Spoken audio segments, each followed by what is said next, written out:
మరి మనం ప్రతి గురువారం కూడా దేవుని యొక్క వాక్యాన్ని ధ్యానిస్తూ ముఖ్యంగా ఒక అంశాన్ని మీతో పంచుకుంటూ ఉన్నాను.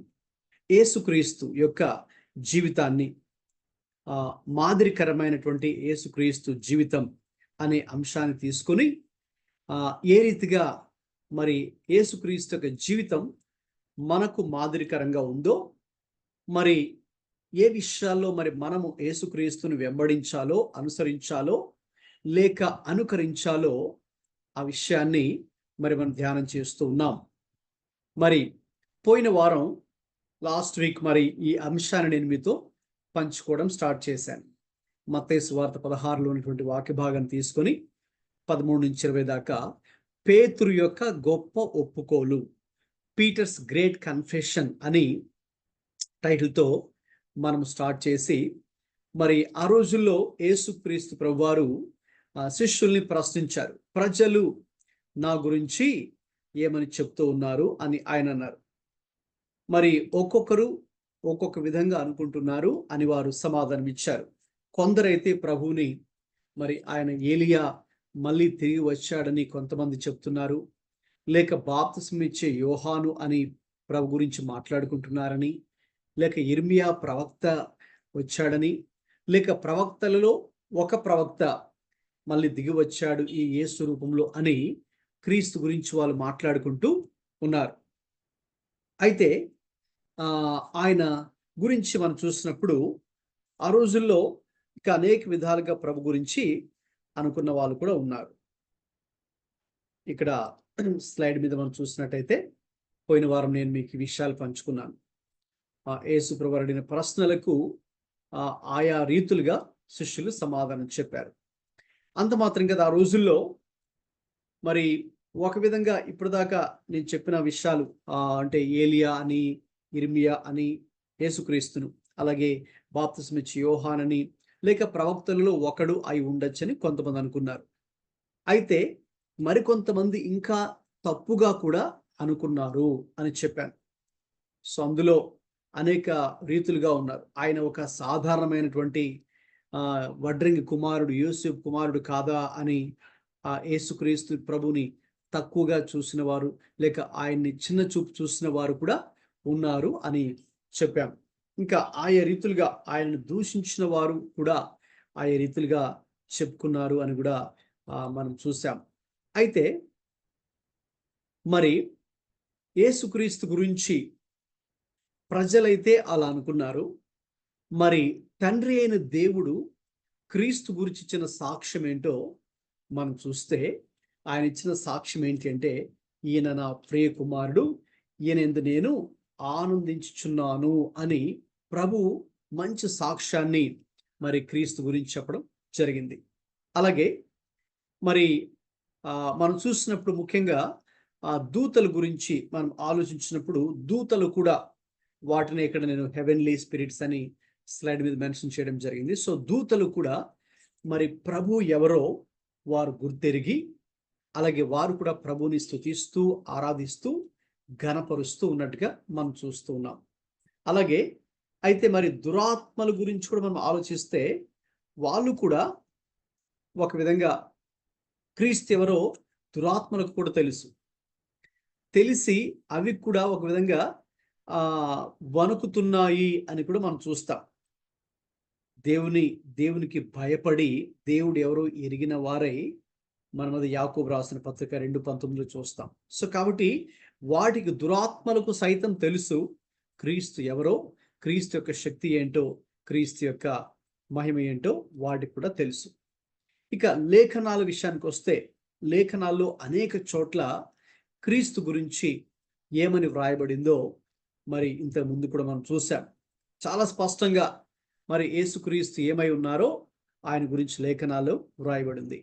అలాగే మరి దేవుని భక్తులు, పరిశుద్ధులు కూడా వారు ముఖ్యంగా క్రొత్త నిబంధనలు చూసినప్పుడు ఎటువంటి సాక్ష్యం ఇచ్చారో క్రీస్తు గురించి మనం చూస్తే, బాప్తిస్మం ఇచ్చే యోహాను మరి చాలా అద్భుతంగా, ఇదిగో లోక పాపమును మోసుకొని పోవు దేవుని గొర్రెపిల్ల ఇతడే అనే సాక్ష్యాన్ని చాలా స్పష్టంగా తెలియచేశారు. ఇంకా ఆయన ద్వారానే రక్షణ సాధ్యం అనే విషయాన్ని కూడా ఆయన చెప్పడం జరిగింది. అలాగే ఇక అపోస్తుడైన పౌలు కూడా క్రీస్తుని గురించి ఇచ్చినటువంటి సాక్ష్యాన్ని కూడా మరి మనం చూస్తూ ఉన్నాం. కాబట్టి చాలా స్పష్టంగా మనం చూసినప్పుడు యేసుక్రీస్తు ఎవరో మరి దేవుని యొక్క లేఖనాలలో మరి భక్తుల అనుభవాలలో మనం చాలా విషయాలు గ్రహించవచ్చు. కాబట్టి ఇక దేవుని యొక్క వాక్యములు చూసినప్పుడు నేను మీకు లాస్ట్ వీక్ పోయిన వారం చెబుతూ చివరిలో క్లాస్ ముగించేటప్పుడు మరి యేసుక్రీస్తే తన గురించి తాను ఏమని చెప్పుకున్నారు. ఎందుకంటే ఆ రోజుల్లో మరి కొంతమంది కొన్ని రకాల చెడు అభిప్రాయాలు కలిగి ఉన్నారు యేసు ప్రభు గురించి. లేక ఆయన ఎవరో నిజంగా వారు చాలా మంది గ్రహింపు లేదు. మరి కొంతమందికి అయితే సరైన అవగాహనతో ప్రభువుని అంగీకరించారు, ఆయన్ని రక్షకుడిగా అంగీకరించారు, ఆయన్నే ప్రభుగా చూశారు. అయితే ప్రభు తన గురించి తాను మరి ఏ రీతిగా పరిచయం చేసుకున్నారు, లేకపోతే ఎటువంటి సాక్ష్యాన్ని ఆయన పంచుకున్నారు, అసలు ఆయన ఏమై ఉన్నారో, ఆయన శక్తి ఏంటో, ఆయన దైవత్వం గురించి మరి ఆయన ఏ విషయాలు చెప్పారో పోయిన వారం మీతో ఇవన్నీ కూడా పంచుకున్నాను. ఇక్కడ మీరు చూస్తున్నటువంటి ఈ యొక్క వచనాలన్నింటిలో కూడా యేసు ప్రభు వారు ఆయన యొక్క దైవత్వం గురించి ముఖ్యంగా చాలా విషయాలు అనేక సందర్భాల్లో పంచుకున్నారు. వీటిలో కొన్ని మనం తర్వాత నేను యేసుక్రీస్తు ప్రభు యొక్క ఆయన చేసిన టీచింగ్స్, బోధనలు అనే అంశానికి వచ్చినప్పుడు ఇంకా చాలా డీటెయిల్డ్గా ఒక్కొక్కటి నేను మీతో వివరించాలని ఆశిస్తున్నాను. కాబట్టి ప్రస్తుతానికి మరి మనం యేసుక్రీస్తు ప్రభు యొక్క జీవితం, ఇక తర్వాత ఆయన జీవితంలో చోటు చేసుకున్నటువంటి అనేక సంఘటనలలో కొన్నింటిని మీతో ప్రస్తావిస్తూ వాటిని మరి మనం ధ్యానిస్తూ ఉన్నాం. ఈ యొక్క సెక్షన్ ముగించుకున్న తర్వాత మరి మనం యేసుక్రీస్తు ప్రభు మరి చేసినటువంటి టీచింగ్స్, బోధనలు ఏవైతే ఉన్నాయో ఈ 4 సువార్తల్లో అవి ఒక్కొక్కటి తీసుకుని ధ్యానం చేసుకోబోతున్నాం. ఇక తర్వాత చివరికి యేసు ప్రభు వారు చేసినటువంటి పరిచర్య అనే అంశాన్ని మరి మనం ధ్యానం చేసుకోబోతున్నాం. కాబట్టి ఇక్కడ మీరు చూస్తున్నటువంటి యొక్క స్లైడ్లో చూస్తున్నటువంటి యేసుక్రీస్తు చెప్పినటువంటి తన గురించి తాను ఇచ్చినటువంటి సాక్ష్యం ఏదైతే ఉన్నదో మరి ఇవన్నీ కూడా మనకు ఒక్కటే తెలియచేస్తున్నాయి. అదేంటంటే యేసుక్రీస్తు యొక్క దైవత్వము, the divinity of Christ, the divine nature of Christ, the Yesukristu యొక్క దైవత్వాన్ని ఇవన్నీ కూడా తెలియచేస్తూ ఉన్నాయి. మరి నేను మీతో చెప్పినట్టుగా యేసుక్రీస్తు ప్రభు వారు మరి 4 విధాలుగా తన యొక్క దైవత్వాన్ని దేవుని యొక్క వాక్యంలో ప్రస్తావించారు. మరి మొట్టమొదటిగా ఆయన ప్రత్యక్షంగా అంటే డైరెక్ట్గా తన యొక్క దైవత్వాన్ని గురించి తెలియచేశారు ప్రజలకు. రెండవదిగా పరోక్షంగా ఆయన తెలియచేశారు. మూడవదిగా ఆయన చేసిన బోధనల ద్వారా, టీచింగ్స్ ద్వారా, ఆయన మాటల ద్వారా, అలాగే నాలుగవదిగా ఆయన చేసిన అద్భుతాలు, మహత్కార్యాలు లేక స్వస్థతలు, వీటి ద్వారా కూడా యేసుక్రీస్తు ప్రభు ఆయన ఏమై ఉన్నారో, మరి ముఖ్యంగా ఆయన యొక్క దైవత్వాన్ని ఆయన చాలా స్పష్టంగా తెలియచేశారు. అంటే ఇంకేమాత్రం కూడా మరి మనకి ఇంకా కన్ఫ్యూజన్ లేకుండా అసలు యేసుక్రీస్తు ఎవరు, ఆయన దేవుడా కాదా, లేక ఆయన ఒక మనిషా అనే విషయం ఇంకేమాత్రం అనుమానం లేకుండా ఆయన 100కి 100 దేవుడు అని మరి మనం నమ్మడానికి, మనం విశ్వసించడానికి అనేక ఆధారాలు ప్రభువే మనకు అనుగ్రహించారు. ఇకపోతే మరి అనేక మంది మరి ఆయనను వెంబడించిన వారు, ఆయన శిష్యులు కూడా ప్రభు గురించి సాక్ష్యం ఇచ్చారు. ఇక్కడ అనేక మంది పేర్లు మీరు చూస్తున్నారు. సిమియోను, నతానియేలు, సీమోను పేతురు, మరి సమరయ స్త్రీ, మార్త, సిలువ మీద చనిపోతున్నటువంటి ఒక దొంగ, అలాగే రోమా శతాధిపతి, అలాగే యేసుక్రీస్తు ప్రభు 12 శిష్యులు ఒకడైనటువంటి తోమా, వీరందరూ కూడా క్రీస్తు ఏమై ఉన్నారో దానిని వాళ్ళు ఒప్పించబడి మరి వాళ్ళు డిక్లేర్ చేసినటువంటి, బయలుపరిచినటువంటి విషయాలు మరి ఇక్కడ వ్రాయబడ్డాయి. ఆ విషయాలు మీకు లాస్ట్ వీక్ నేను మీతో ఈ విషయాలను కూడా పంచుకోవడం జరిగింది. అయితే ఇప్పుడు ముఖ్యమైనటువంటి విషయానికి మనం వచ్చినట్టయితే, మరి ఎప్పుడైతే ప్రభు అడిగారో పేతురుతో, మరి చూడండి అందరూ కూడా మత్తయి సువార్త 16వ అధ్యాయము 13 నుంచి 16 ఆ వాక్యాలు దయచేసి చదవండి. బైబిల్ ఉన్నవారు త్వరగా మీరు ఆ వాక్య భాగాన్ని తీసి మైక్ ఆన్ చేసుకొని చదవండి. మత్తయి సువార్త 16, 13 నుండి 16 వరకు.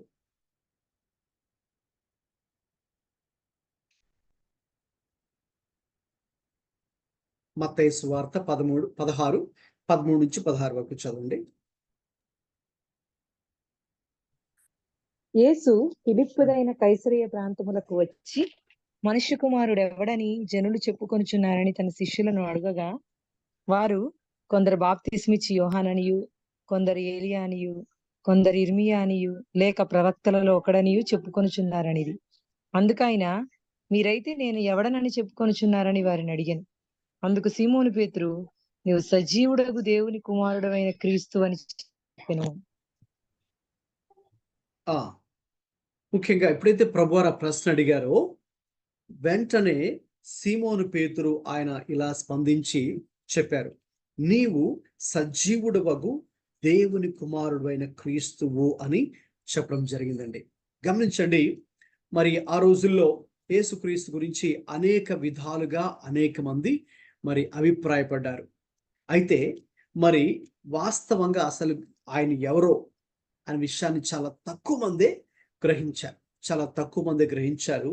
మరి ఆ తక్కువ మందిలో సీమోను పేతురు కూడా ఉన్నట్టుగా మనం చూస్తున్నాం. ఎందుకంటే సీమోను పేతురు క్రీస్తుని ఎలా చూచాడంటే, ఏదో ఒక ప్రవక్త గాను, లేకపోతే ఏలియా ప్రవక్తలాగా, లేక ఇర్మియాలాగా, లేక బాప్తిస్మిచ్చే యోహానులాగా చూడలేదు. కానీ నీవు సజీవుడవగు దేవుని కుమారుడైన క్రీస్తువు. సో క్రీస్తు అనే మాటకు అక్కడ ఫుట్ నోట్స్ లో ఉంటుంది అభిషిక్తుడు అని అర్థం. అంటే క్రీస్తును పేతురు ఎలా అవగాహన చేసుకున్నాడు, ఎలా గ్రహించాడంటే, ఆయనే క్రీస్తు, ఆయనే మెస్సయ్య, ఆయనే అభిషిక్తుడు, ఆయనే సజీవుడు, ఆయనే దేవుని కుమారుడు, అంటే ఆయనే దేవుడు అనే విషయాన్ని పేతురు బలంగా నమ్మాడు.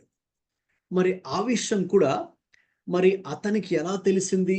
ప్రభువే అక్కడ అంటున్నారు కదా, తర్వాత మనం చూస్తే అక్కడ దేవుడే అది అతనికి బయలుపరిచాడని ప్రభువు చెప్తున్నారు. ఇదిగో నీవు ధన్యుడవు, పరలోకమందున నా తండ్రి ఈ సంగతి నీకు బయలుపరిచినే గాని నరులు నీకు బయలుపరచలేదు. పరలోకమందున నా తండ్రి నీకు ఈ సంగతిని బయలుపరిచాడు.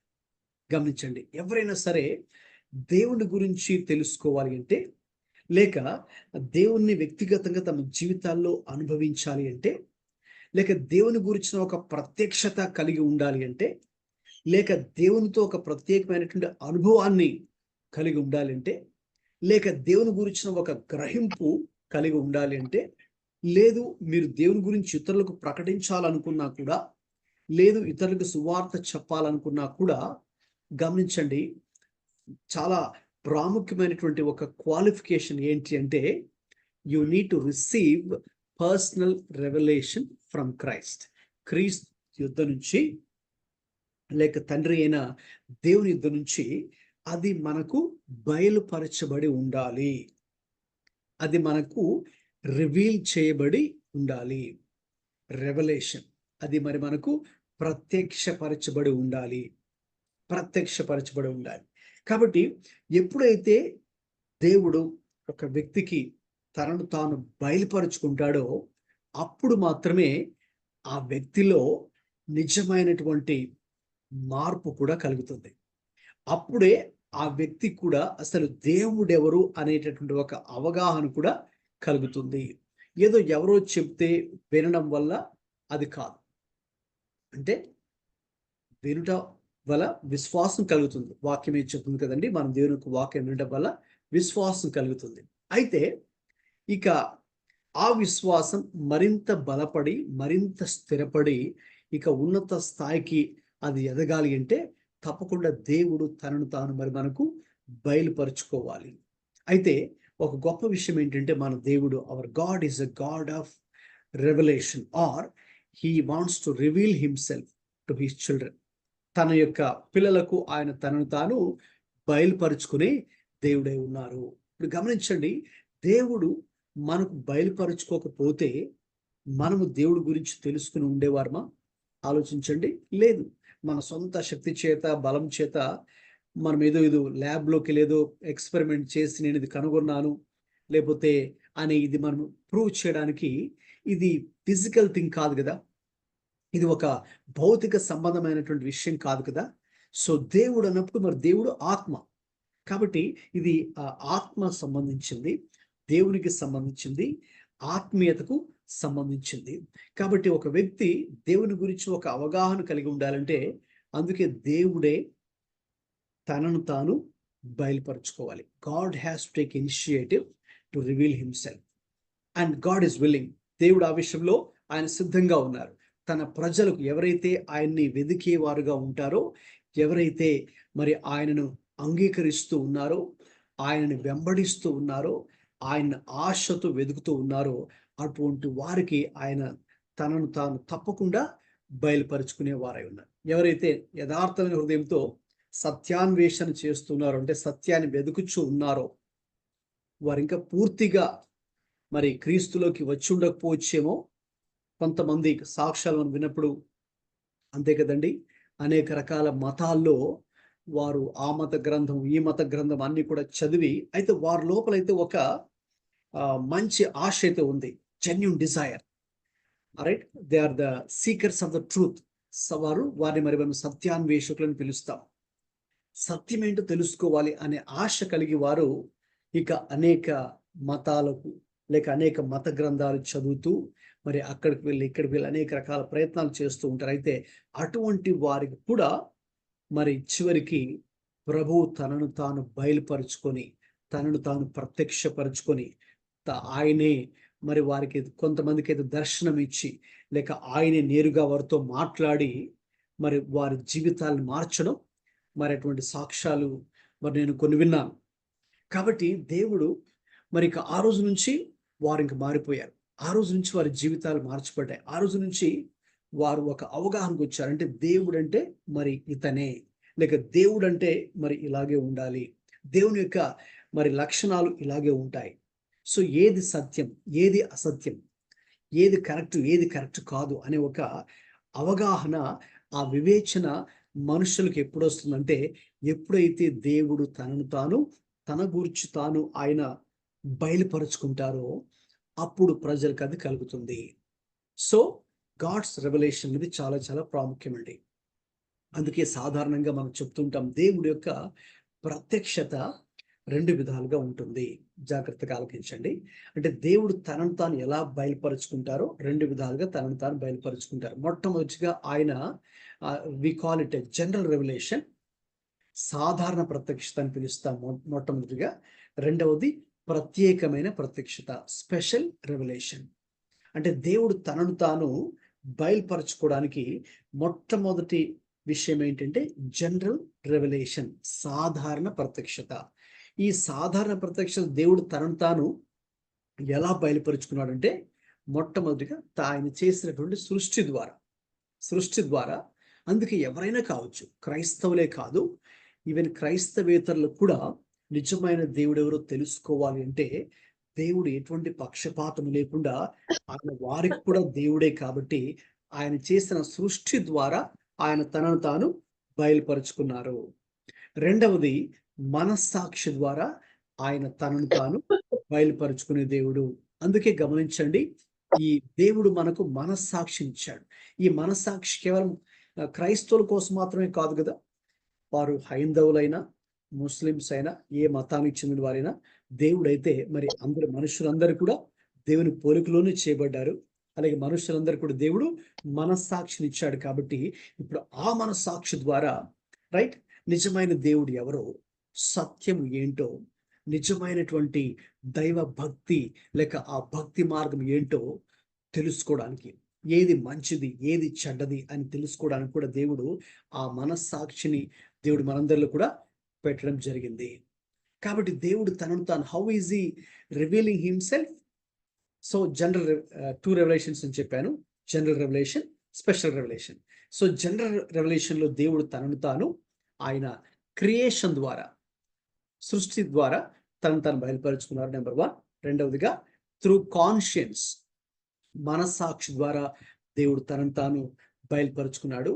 మూడవదిగా త్రూ హిస్టరీ, అంటే చరిత్రలో మరి ఆయనే అడుగు పెట్టడం ద్వారా, చరిత్రలో దేవుడే జోక్యం చేసుకోవడం ద్వారా. చరిత్ర అంటే మనుషుల జీవితాలలో ఆయనే మొదటి మెట్టు తీసుకొని, ఇనిషియేటివ్ తీసుకొని ఆ జోక్యం చేసుకోవడం ద్వారా so we understand who God is. దేవుడు అంటే ఎవరో మరి మనం కొన్ని పరిస్థితులు గుండా వెళ్తున్నప్పుడు మరి ఆ పరిస్థితుల్లో మనం దేవుడికి మొరపెట్టినప్పుడు, దేవుడికి ప్రార్థన చేసినప్పుడు దేవుడు మరి మనల్ని దర్శిస్తాడు. దేవుడు మరి మనతో మాట్లాడతారు. దేవుడు మన జీవితాల్లో ఆయన జోక్యం చేసుకుంటారు. కాబట్టి మన యొక్క అనుదిన జీవితంలో దేవుడు జోక్యం చేసుకోవటం ద్వారా కూడా ఆయన తనను తాను మనకు బయలుపరుచుకోగలరు. సో ఇవంతా కూడా మనం we call it general revelation. సృష్టి ద్వారా, అలాగే మనస్సాక్షి ద్వారా, అలాగే చరిత్ర ద్వారా దేవుడు ఏ రీతిగా మనతో మాట్లాడుతున్నారు. ఇక రెండవది ఉంది special revelation. We call it special revelation. ప్రత్యేకమైన ప్రత్యక్షత. ఆ ప్రత్యేకమైన ప్రత్యక్షత అంటే దేవుడు ఎలా బయలుపరుస్తాడు, there is a special revelation. That is through, అది కూడా కొన్ని విషయాలు ఉన్నాయి అందులో. Number 1, through Jesus Christ. Yesu Kristu ద్వారా మరి ఆయన తనను తాను బయలుపరుచుకున్నారు. అందుకే మనకు దేవుని యొక్క వాక్యం చూసినప్పుడు యోహాను సువార్త 1వ అధ్యాయంలో 18వ వచనం చదివినప్పుడు ఈ రీతిగా అక్కడ వ్రాయబడి ఉంటుంది. యోహాను సువార్త 1వ అధ్యాయము 18వ వచనం. ఎవడైనను ఎప్పుడైనను దేవుణ్ణి చూడలేదు, తండ్రి రొమ్మునున్న అద్వితీయ కుమారుడే ఆయనను బయలుపరచును. కాబట్టి దేవుడు తనను తాను ఎలా బయలుపరుచుకున్నారు? యేసుక్రీస్తు ద్వారా ఆయన తనను తాను మనకు బయలుపరుచుకున్నారు. కాబట్టి యేసుక్రీస్తు ద్వారా దేవుడు మనకు బయలుపరుచుకోవడం అనేది ఇట్స్ ఎ స్పెషల్ రెవల్యూషన్. అదొక ప్రత్యేకమైనటువంటి ప్రత్యక్షత. కాబట్టి దేవుడు తన ప్రజలకు యేసుక్రీస్తు ద్వారా బయలుపరుచుకున్నారు. తర్వాత ఆయన పరిశుద్ధాత్మ ద్వారా దేవుడు ఆయన బయలుపరుచుకున్నాడు. అలాగే లేఖనముల ద్వారా, through Jesus Christ, through scripture, through Holy Spirit and through scriptures. లేఖనాలు అంటే మన చేతిలో ఉన్నటువంటి పరిశుద్ధ గ్రంథము ద్వారా దేవుడు తనను తాను బయలుపరుచుకోవడము జరిగింది. కాబట్టి ఎవరైనా సరే ప్రభువుని తెలుసుకోవాలి అంటే మరి తప్పకుండా వారు ప్రభు దగ్గరకు వచ్చినప్పుడు, ప్రభు యేసుక్రీస్తు ద్వారా, లేక పరిశుద్ధాత్మ ద్వారా, లేక లేఖనముల ద్వారా దేవుడు తనను తాను వారికి బయలుపరుచుకుంటారు. So ultimately the revelation of God is very very important. మన జీవితాల్లో నుండి దేవుడు తనను తాను మనకు బయలుపరుచుకోవడం అనేది చాలా చాలా ప్రాముఖ్యమైన సంగతి. సో దేవుడు ఏదైనా మనకు వ్యక్తిగతంగా ఒక విషయాన్ని మనకు తెలియచేసాడు అనుకుంటే, దేవుడు మనతో మాట్లాడితే గమనించండి, ఇక అది మన జీవితాంతం కూడా మర్చిపోము కదండి. అది జీవితాంతం మర్చిపోము. దేవుడు మరి ఫలానా రోజున లేక ఫలానా సంవత్సరంలో దేవుడు, నేను ఈ పరిస్థితిలో ఉండగా దేవుడు నాతో మాట్లాడారు, దేవుడు నాతో ఇలా మాట్లాడారు అని దేవుడు ఆయన మాట్లాడిన మాటలను మనం మన హృదయంలో భద్రపరుచుకొని మనం వాటిని మర్చిపోకుండా we cherish those words. Why? Because God has revealed it to us. So ఇక్కడ యేసుక్రీస్తు ప్రభువు ఒక ప్రశ్న అడిగారు. శిష్యులకు ప్రశ్న అడిగితే, ప్రజలు నా గురించి ఏమనుకుంటున్నారు, తర్వాత మరి ముఖ్యంగా అసలు మీరైతే నా గురించి ఏమనుకుంటున్నారు అన్నప్పుడు వెంటనే ఆలస్యం చేయకుండా పేతురు ఈ సమాధానం చెప్పాడు. ఏమని? నీవు సజీవుడవగు దేవుని కుమారుడువైన క్రీస్తువు అని చెప్పారు. సో అదేదో చెప్పాలి కాబట్టి అన్నట్టు ఆయన చెప్పలేదు. కానీ ఆయన ఎందుకు చెప్పగలిగారు ఆ మాటలు అంటే, దేవుడు, తండ్రి అయిన దేవుడు ఆయనకు ఆ విషయము బయలుపరిచాడు కాబట్టి. అసలు క్రీస్తు ఎవరో? క్రీస్తే నిజమైన దేవుడు, క్రీస్తే దేవుని కుమారుడు, క్రీస్తే అభిషిక్తుడు, క్రీస్తే రాజు, క్రీస్తే మెస్సయ్య అనే విషయాన్ని మరి దేవుడు పేతురికి బయలుపరిచాడు కాబట్టి ఇక పేతురు దాన్ని ఎన్నటికీ కూడా మర్చిపోలేదు. అందుకే వెంటనే మరి ప్రభు అతను పిలిచినప్పుడు చేపలు పట్టే ఆ పేతురు ప్రభువుని మరి ఆ వలలు, ఆ చేపలు పట్టే వృత్తి విడిచిపెట్టి క్రీస్తు వెంబడించడం జరిగింది. So why do think he followed Christ? ఎందుకు మరి ఎవరైనా అంత ఈజీగా విడిచిపెట్టరు కదండి. బాగా డబ్బు సంపాదిస్తున్న వ్యక్తి, చెప్పాలంటే సక్సెస్ఫుల్ కెరియర్లో భవిష్యత్తు ఉన్నాడు అనుకుందాం. ఒక్కసారిగా ప్రభు వెళ్ళి పేతురు నన్ను వెంబడించి అనగానే అంత ఈజీగా ఎవరు విడిచిపెట్టి రారు. అతను ఎందుకు విడిచిపెట్టి వచ్చాడంటే, because he knows who Christ is. He had the revelation of who Christ is. క్రీస్తు ఎవరో అతడు గ్రహించిన వాడుగా ఉన్నాడు కాబట్టి, అతను నిజంగా దేవుని సజీవుడైన దేవుడు కుమారుడని అతను గ్రహించాడు కాబట్టే విడిచిపెట్టి రావడం జరిగింది. ఇంక ఏదైనా సరే ప్రభు కోసం. ఇంకా అలాగే మనం చూస్తే ఇక చివరికి మరి పేతురు యొక్క మొన్న మీకు ఒకసారి ఒక వీడియో చూపించి చెప్పాను, ఈ 12 అపోస్తులు ఏ రీతిగా మరణించారో. పేతురు తలక్రిందులుగా సిలువేయబడి మరణించడం జరిగింది.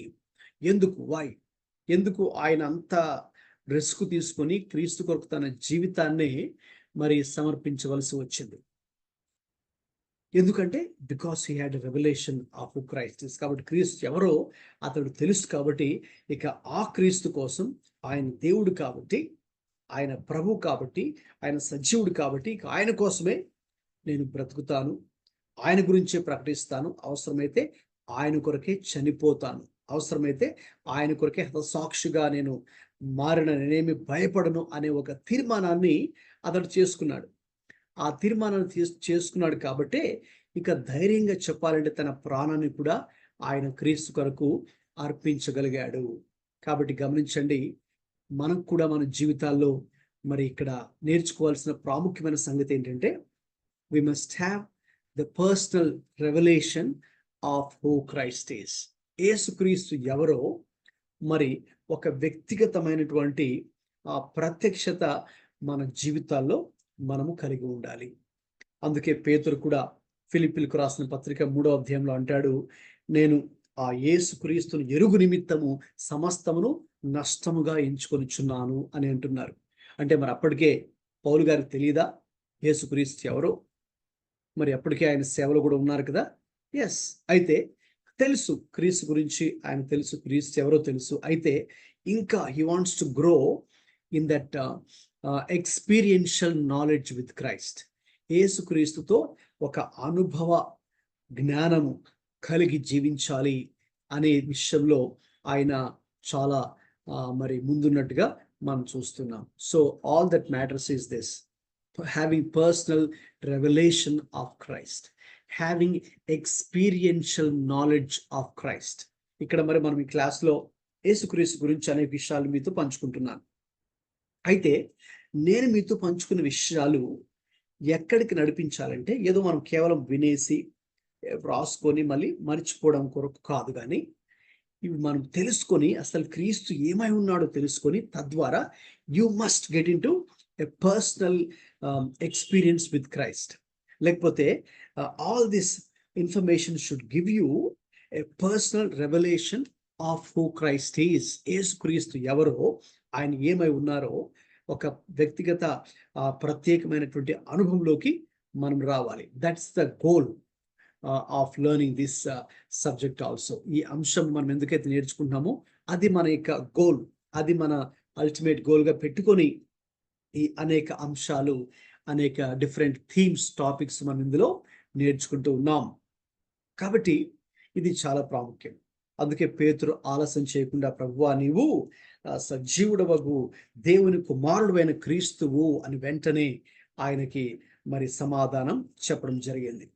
So the knowledge of spiritual things depends upon divine revelation. So కాబట్టి దేవుడు మనకు బయలుపరిస్తేనే కదండి మనకు తెలుస్తాయి విషయాలు, otherwise we will not know. So God has to reveal himself.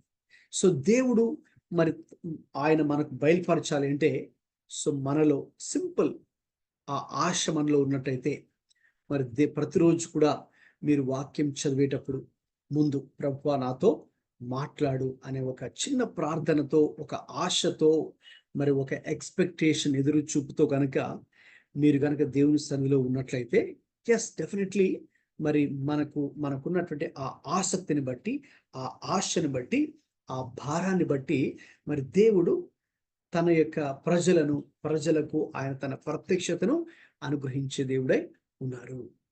కాబట్టి దట్స్ వాట్ వి నీడ్. కాబట్టి దేవుడు మన జీవితాల్లో కూడా అటువంటి ప్రత్యక్షత మనకు అనుగ్రహించాలని మనం కోరుకోవాలి, మనం ప్రార్థన కూడా చేయాలి. సో ఇది it's not just one day experience. ఇది ఒక రోజులో జరిగిపోయేది కాదండి. మన ఆత్మీయ జీవితంలో of course our spiritual life is a journey, right? ఇది ఒక ప్రయాణం లాంటిది, ఇట్స్ ఎ ప్రాసెస్. సో కాబట్టి మనం రోజు మన జీవితాల్లో రోజులు, డేస్, వారాలు, నెలలు, సంవత్సరాలు గడిచే కొలది మనం ఇంకా ప్రభువులో ఎదిగే వారిగా ఉంటాం. కాబట్టి ఈ ప్రక్రియ మనలో జరుగుతుంది. So the more you are close to Jesus, so the more revelation get it. క్రీస్తుతో మీరు ఎంత సన్నిహితంగా ఉన్నారో అంతగా ప్రభు మీతో మాట్లాడతారు, అంతగా ఆ ప్రభు యొక్క ప్రత్యక్షతను మరి మనం పొందుకుంటాం. So what is the secret here? ఒక సీక్రెట్ ఏంటి, రహస్యం ఏంటి? దైవ ప్రత్యక్షత పొందుకోవడానికి దేవునితో సన్నిహిత సహవాసంలో మనం ఉండాలి. If you are close to Jesus, if you have that intimate fellowship with Jesus, yes, you will get the personal revelation of who Christ is. యేసుక్రీస్తుతో మనం సన్నిహిత సహవాసాన్ని చేసినప్పుడు మరి ఆయన దగ్గర నుంచి మరి మనం ఇటువంటి ప్రత్యక్షతను పొందుకునేవారుగా ఉంటాము. ఈ మాట చెప్పిన పేతురు గురించి ఒకసారి మీరు ఆలోచిస్తే, వాస్తవంగా నేను నెక్స్ట్ మీకు టీచ్ చేయబోయే టాపిక్ కూడా దీనికి రిలేటెడ్గా ఉంటుంది. కాబట్టి maybe I better wait to tell this point.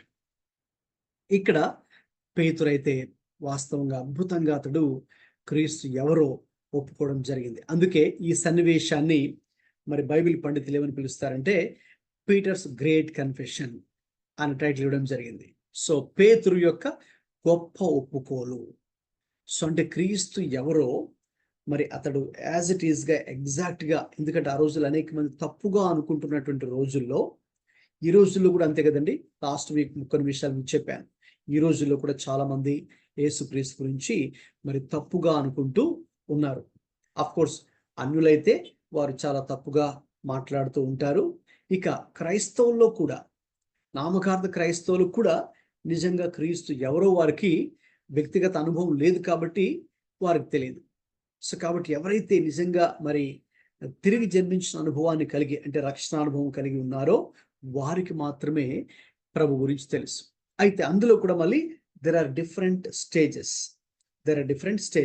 ఇప్పుడు అందరూ కూడా ఒక ప్లేస్కి వెళ్ళాలంటే, ఒక ఊరు వెళ్ళాలంటే అందరూ మరి మనము ఫర్ ఎగ్జాంపుల్ ట్రైన్లో వెళ్తున్నాం అనుకుందాం. సో అందరూ ట్రైన్లో వెళ్తారు. అయితే ఆ ట్రైన్లో మీకు తెలుసు కదండి, డిఫరెంట్ కంపార్ట్మెంట్స్ ఉంటాయి కదండి. జనరల్ బోగి, జనరల్ కోచ్ ఉంటుంది, అన్రిజర్వ్డ్, తర్వాత రిజర్వేషన్ ఉంటుంది, మళ్ళీ ఆ రిజర్వేషన్లు కూడా స్లీపర్, తర్వాత మళ్ళీ ఏసీ, ఆ ఏసీలో కూడా మళ్ళీ first AC, second AC, third AC కదండి, తర్వాత చైర్ కార్ సిట్టింగ్. సో కాబట్టి there are different levels. So same way Yesu ప్రభు వారిని కూడా తెలుసుకునే విషయంలో కూడా అనేక స్థాయిలు. సో తిరిగి జన్మించినటువంటి అనుభవాన్ని కలిగిన వారికి క్రీస్తు ఎవరో తెలుసు. అయితే ఇప్పుడు అందులో నుంచి మళ్ళీ we need to climb one step higher, next లెవెల్కి మనం వెళ్ళడానికి ప్రయత్నించాలి. అందుకే పౌలు అన్నాడు, నేను ఇంకా క్రీస్తు ఎవరో ఆయనను ఎరుగు నిమిత్తము, ఆయన పునరుత్థాన బలము ఎట్టిదో మరి ఆయనను ఎరుగు నిమిత్తము ఇక నేను సమస్తాన్ని కూడా నష్టముగా ఎంచుకొనిచున్నానని ఆయన చెప్పడం జరిగింది. కాబట్టి క్రీస్తుని కేవలం ఏదో మనం ఎరిగి ఉన్నాము ఇక చాలు అని అనుకోవడం సరిపోదండి. సో ఆ స్థాయి నుంచి మనం ఒక మెట్టు పైకి ఎక్కి వెళ్ళాలి. సో అక్కడ ఉన్నా కూడా అది సరిపోదు, ఇంకొక మెట్టు పైకి వెళ్ళాలి. అందుకే ఒక దైవజనుడు ఏమని చెప్పారంటే, as believers we must have godly discontentment. విశ్వాసులుగా మనం దేన్ని కలిగి ఉండాలంటే దైవ సంబంధమైన అసంతృప్తి కలిగి ఉండాలి అని చెప్పారు. As believers we must have godly discontentment. అంటే భౌతికమైన విషయాల్లో సంతృప్తి కలిగి ఉండాలి. దేవుడు మనకి ఏది ఇచ్చాడు, ఎక్కడ పెట్టాడు, దాంతో సంతృప్తి కలిగి ఉండాలి. ఆత్మీయ విషయాల్లో మాత్రం సంతృప్తి కలిగి ఉండకూడదు. అంటే ఎక్కడైతే ఉన్నామో లేదు, నేను ఇంకా ఇంకొక మెట్టు నా ఆత్మీయ జీవితంలో పైకి ఎక్కాలి, నేను కలిగి ఉన్నటువంటి అవగాహన క్రీస్తు గురించి ఇది సరిపోదు, నాకు ఇంకా అవగాహన కావాలి అనేది ఎప్పుడైతే మనలో ఉంటుందో అప్పుడే మనం ఇంకా పైకి ఎక్కడానికి ప్రయత్నిస్తాం, ఇంకా క్రీస్తు గురించి తెలుసుకోవడానికి ప్రయత్నిస్తాం, ఇంకా క్రీస్తుతో మరి మనము సన్నిహిత సహవాసం కలిగి ఉండడానికి మనం ప్రయత్నిస్తాం. కాబట్టి as believers we must have that godly discontentment so that we will grow in Christ. క్రీస్తులో మనం ఎదుగుటకు అది ఎంతగానో మరి మనకు సహాయపడుతుంది. Right, Peter's great confession. సో ఇప్పటిదాకా ఈ అంశాన్ని మరి మనము ధ్యానించాం. నెక్స్ట్ అంశంలోకి వెళ్ళడానికంటే ముందుగా ఈ అంశం మీద ఒకవేళ మీకు ఏవైనా క్వశ్చన్స్ ఉన్నా కూడా మీరు అడగచ్చు ఇప్పుడే మైక్ ఆన్ చేసుకొని.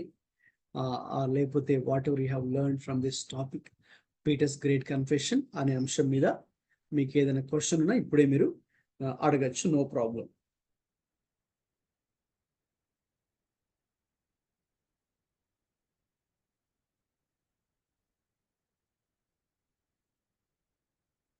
సో అల్టిమేట్గా ఇప్పుడు మనము వేసుకోవాల్సిన ప్రశ్న ఏంటి అంటే, who is Jesus to you?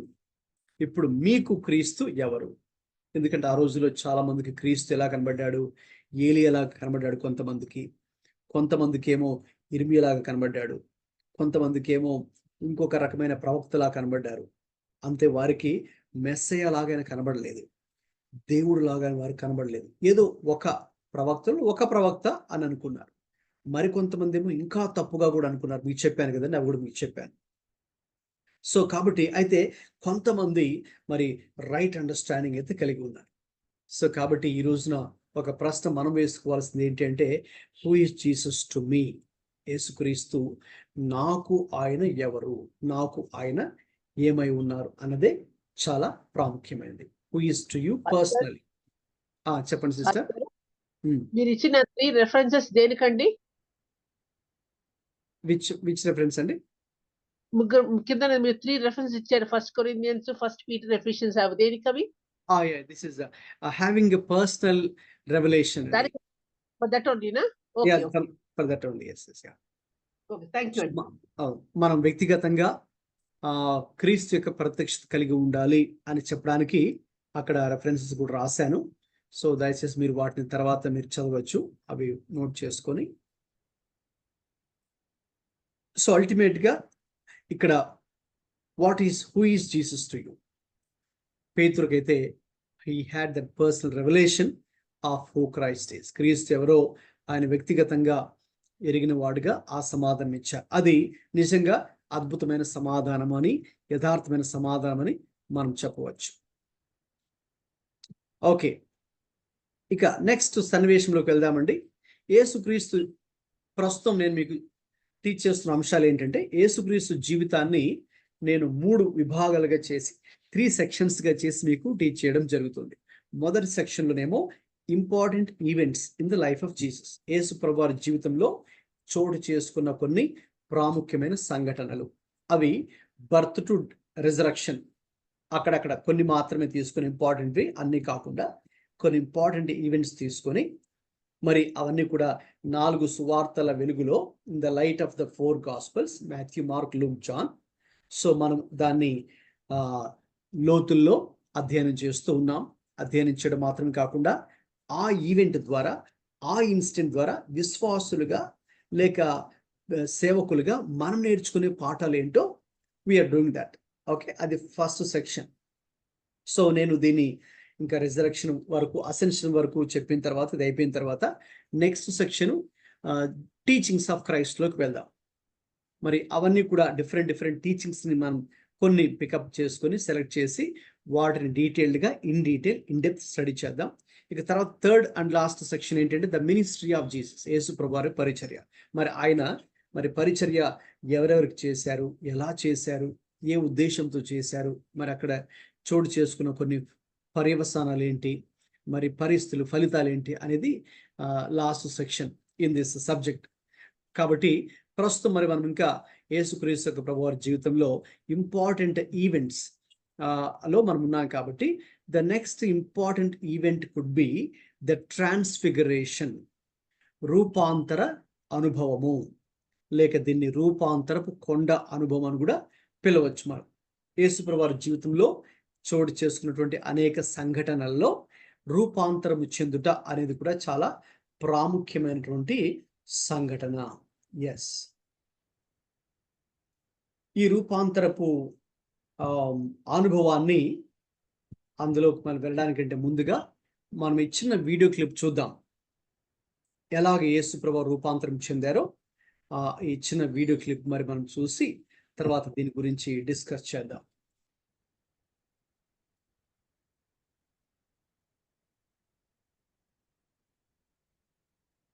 అప్పుడు యేసు యోహానును, యాకోబును, పేతురును వెంట పెట్టుకుని కొండ మీదికి ప్రార్థనకు వెళ్ళాడు.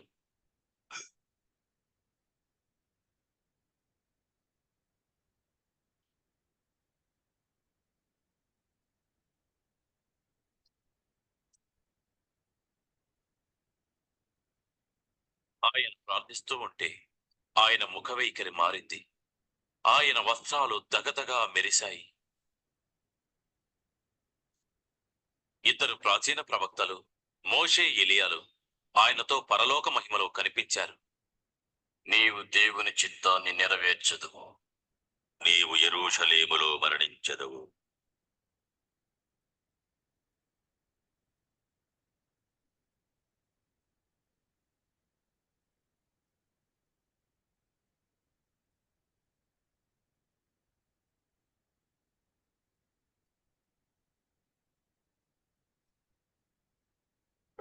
పోతుంటే పేతురు యేసుతో ఇలా అన్నాడు, ఏలినవాడా, మనం ఇక్కడ ఉండటం మంచిది. మేము 3 పర్ణశాలలు కడతాం, నీకోసం ఒకటి, పేతురు మాట్లాడుతూ ఉండగా మోషే కొరకు ఒకటి, మేఘం ఒకటి వచ్చి వారిని ఆవరించింది. మరొకటి ఏలియా. ఆకాశం నుండి స్వరం ఇలా పలికింది, ఈయన నా ప్రియ కుమారుడు, మీరాయన మాట వినండి.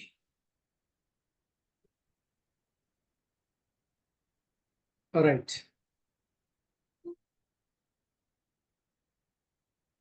యేసుక్రీస్తు ప్రభువారు తన 12 శిష్యుల్లో ముఖ్యమైనటువంటి శిష్యులు అయినటువంటి పేతురు, యాకోబు, యోహానును ఆయన వెంట పెట్టుకొని ఈ కొండ ఆయన ఎక్కడము జరిగింది. దీనిని హెర్మోను పర్వతం అని పిలుస్తారు. మరి అక్కడికి వెళ్ళినప్పుడు ఆయన ఒక ప్రత్యేకమైనటువంటి అనుభవాన్ని అక్కడ కలిగినట్టుగా మనం చూస్తున్నాం. మత్తయి సువార్త 17, మార్కు సువార్త 9, లూకా సువార్త 9, రైట్? సో ఈ 3 కూడా వాక్య భాగాలు రాసుకోండి. Please right down these 3 texts. ఈ 3 వాక్య భాగాలు కూడా మనకు ఇదే ఇన్సిడెంట్, సేమ్ ఇన్సిడెంట్, యేసుక్రీస్తు ఒక రూపాంతర కొండ అనే అనుభవం గురించి అక్కడ మనం చూడొచ్చు.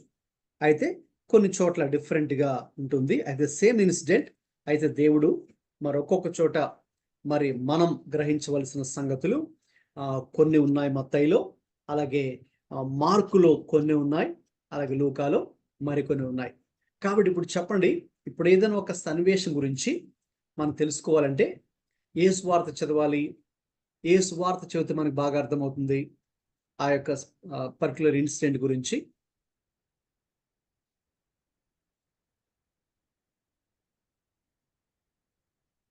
వాట్స్ ద క్వశ్చన్ అండి? ఓకే, మనం ఏదైనా ఒక ఇన్సిడెంట్ గురించి తెలుసుకోవాలనుకుంటే, సే ఫర్ ఎగ్జాంపుల్ ట్రాన్స్ఫిగరేషన్ గురించి ఇప్పుడు మనం కంప్లీట్గా తెలుసుకోవాలనుకుంటే ఏ సువార్త మనం చదివితే సరిపోతుంది? మత్తయిలో ఉన్న విషయమా, లేకపోతే మార్కా, లూకానా, యోహానా? 3 చదవాలండి.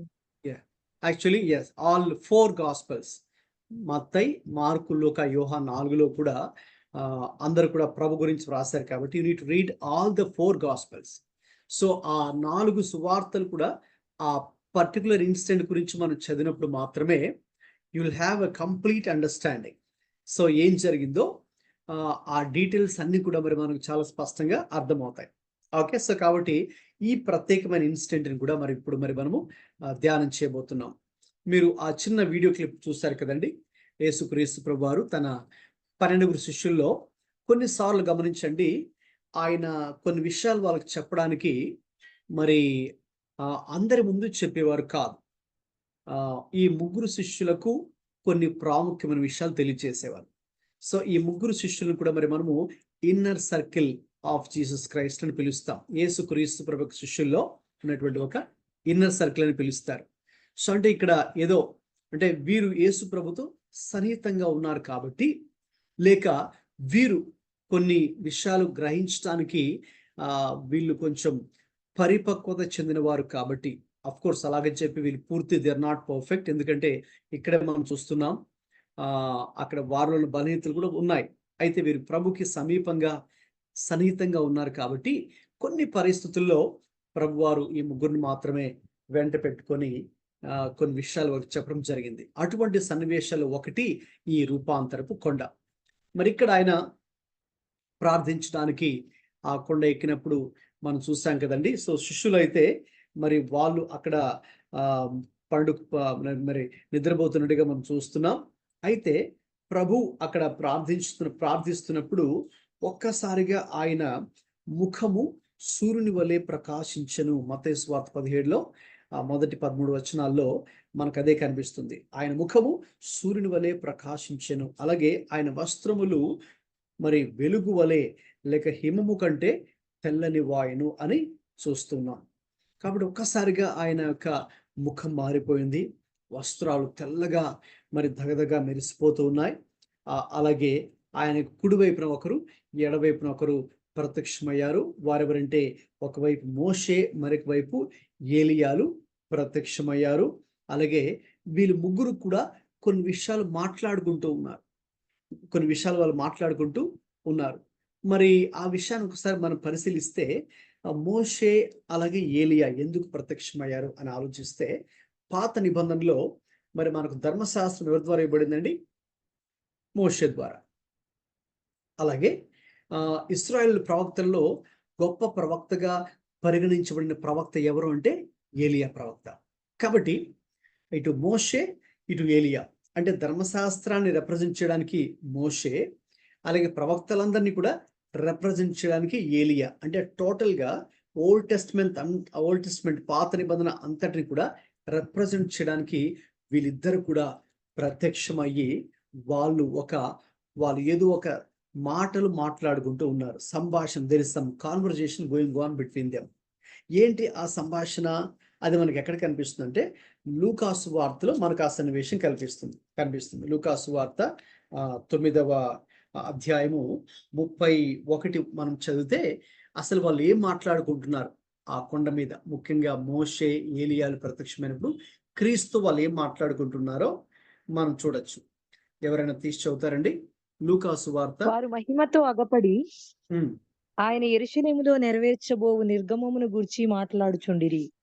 వారు ఏం మాట్లాడుకుంటున్నారంటే యెరూషలేములో నెరవేర్చబోవు నిర్గమమును గూర్చి. అంటే ఇక కొద్ది రోజుల్లోనే యేసుక్రీస్తు ప్రభువారు యెరూషలేం వెళ్ళి మరి అక్కడ పెద్దల చేత, ప్రధాన యాజకుల చేత తృణీకరించబడి అన్యాయపు తీర్పు పొంది ఇక శిలువ మరణానికి ఏ రీతిగా ఆయన అప్పగించబడబోతున్నాడో, ఇక ఆయన వచ్చిందే శిలువ మరణాన్ని ఆయన పొందుట కొరకై.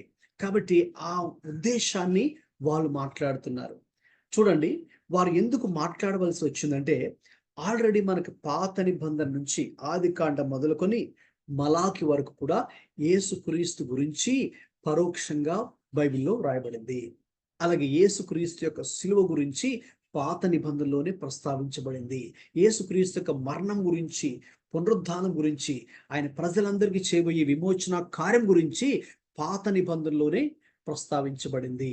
అందుకే ధర్మశాస్త్రం అంటే మొదటి 5 గ్రంథాలు మరి మోషే ద్వారా దేవుడు ఇచ్చారు కాబట్టి, మోషే ద్వారా రాయించాడు కాబట్టి, మరి వాటిలో కూడా మరి యేసుక్రీస్తు యొక్క శిలువ మరణం గురించి ప్రస్తావించబడింది. అందుకే ఇప్పుడు మోషే ఆయన వ్యక్తిగా ప్రత్యక్షమై ఇక యెరూషలేములో ఇక కొద్ది రోజుల్లో యేసుక్రీస్తు ప్రభువారు అక్కడ వెళ్ళి శిలువ మరణం చెందబోతున్న విషయాన్ని మరి ఆయన జ్ఞాపం చేయడం జరిగింది.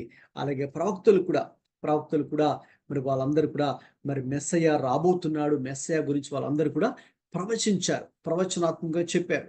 సో కాబట్టి అటు ధర్మశాస్త్రాన్ని మనం తీసుకున్నాం, దానికి మోషే గ్రంథకర్తగా ఉన్నాడు, లేక ఏలియా మరి ప్రవక్తలందరినీ కూడా మరి రిప్రజెంట్ చేస్తున్న వ్యక్తిగా మనకు కనిపిస్తున్నాడు. కాబట్టి ఓవరాల్గా పాత నిబంధన అంతటిలో కూడా మరి యేసుక్రీస్తు యొక్క శిలువ మరణం, యేసుక్రీస్తు ద్వారా లోకానికి రక్షణ, మానవాళికి రక్షణ, విడుదల, విమోచన అనే విషయాలు మరి వాళ్ళు అక్కడ మాట్లాడుకుంటూ ఉన్నట్టుగా మనం చూస్తూ ఉన్నాం.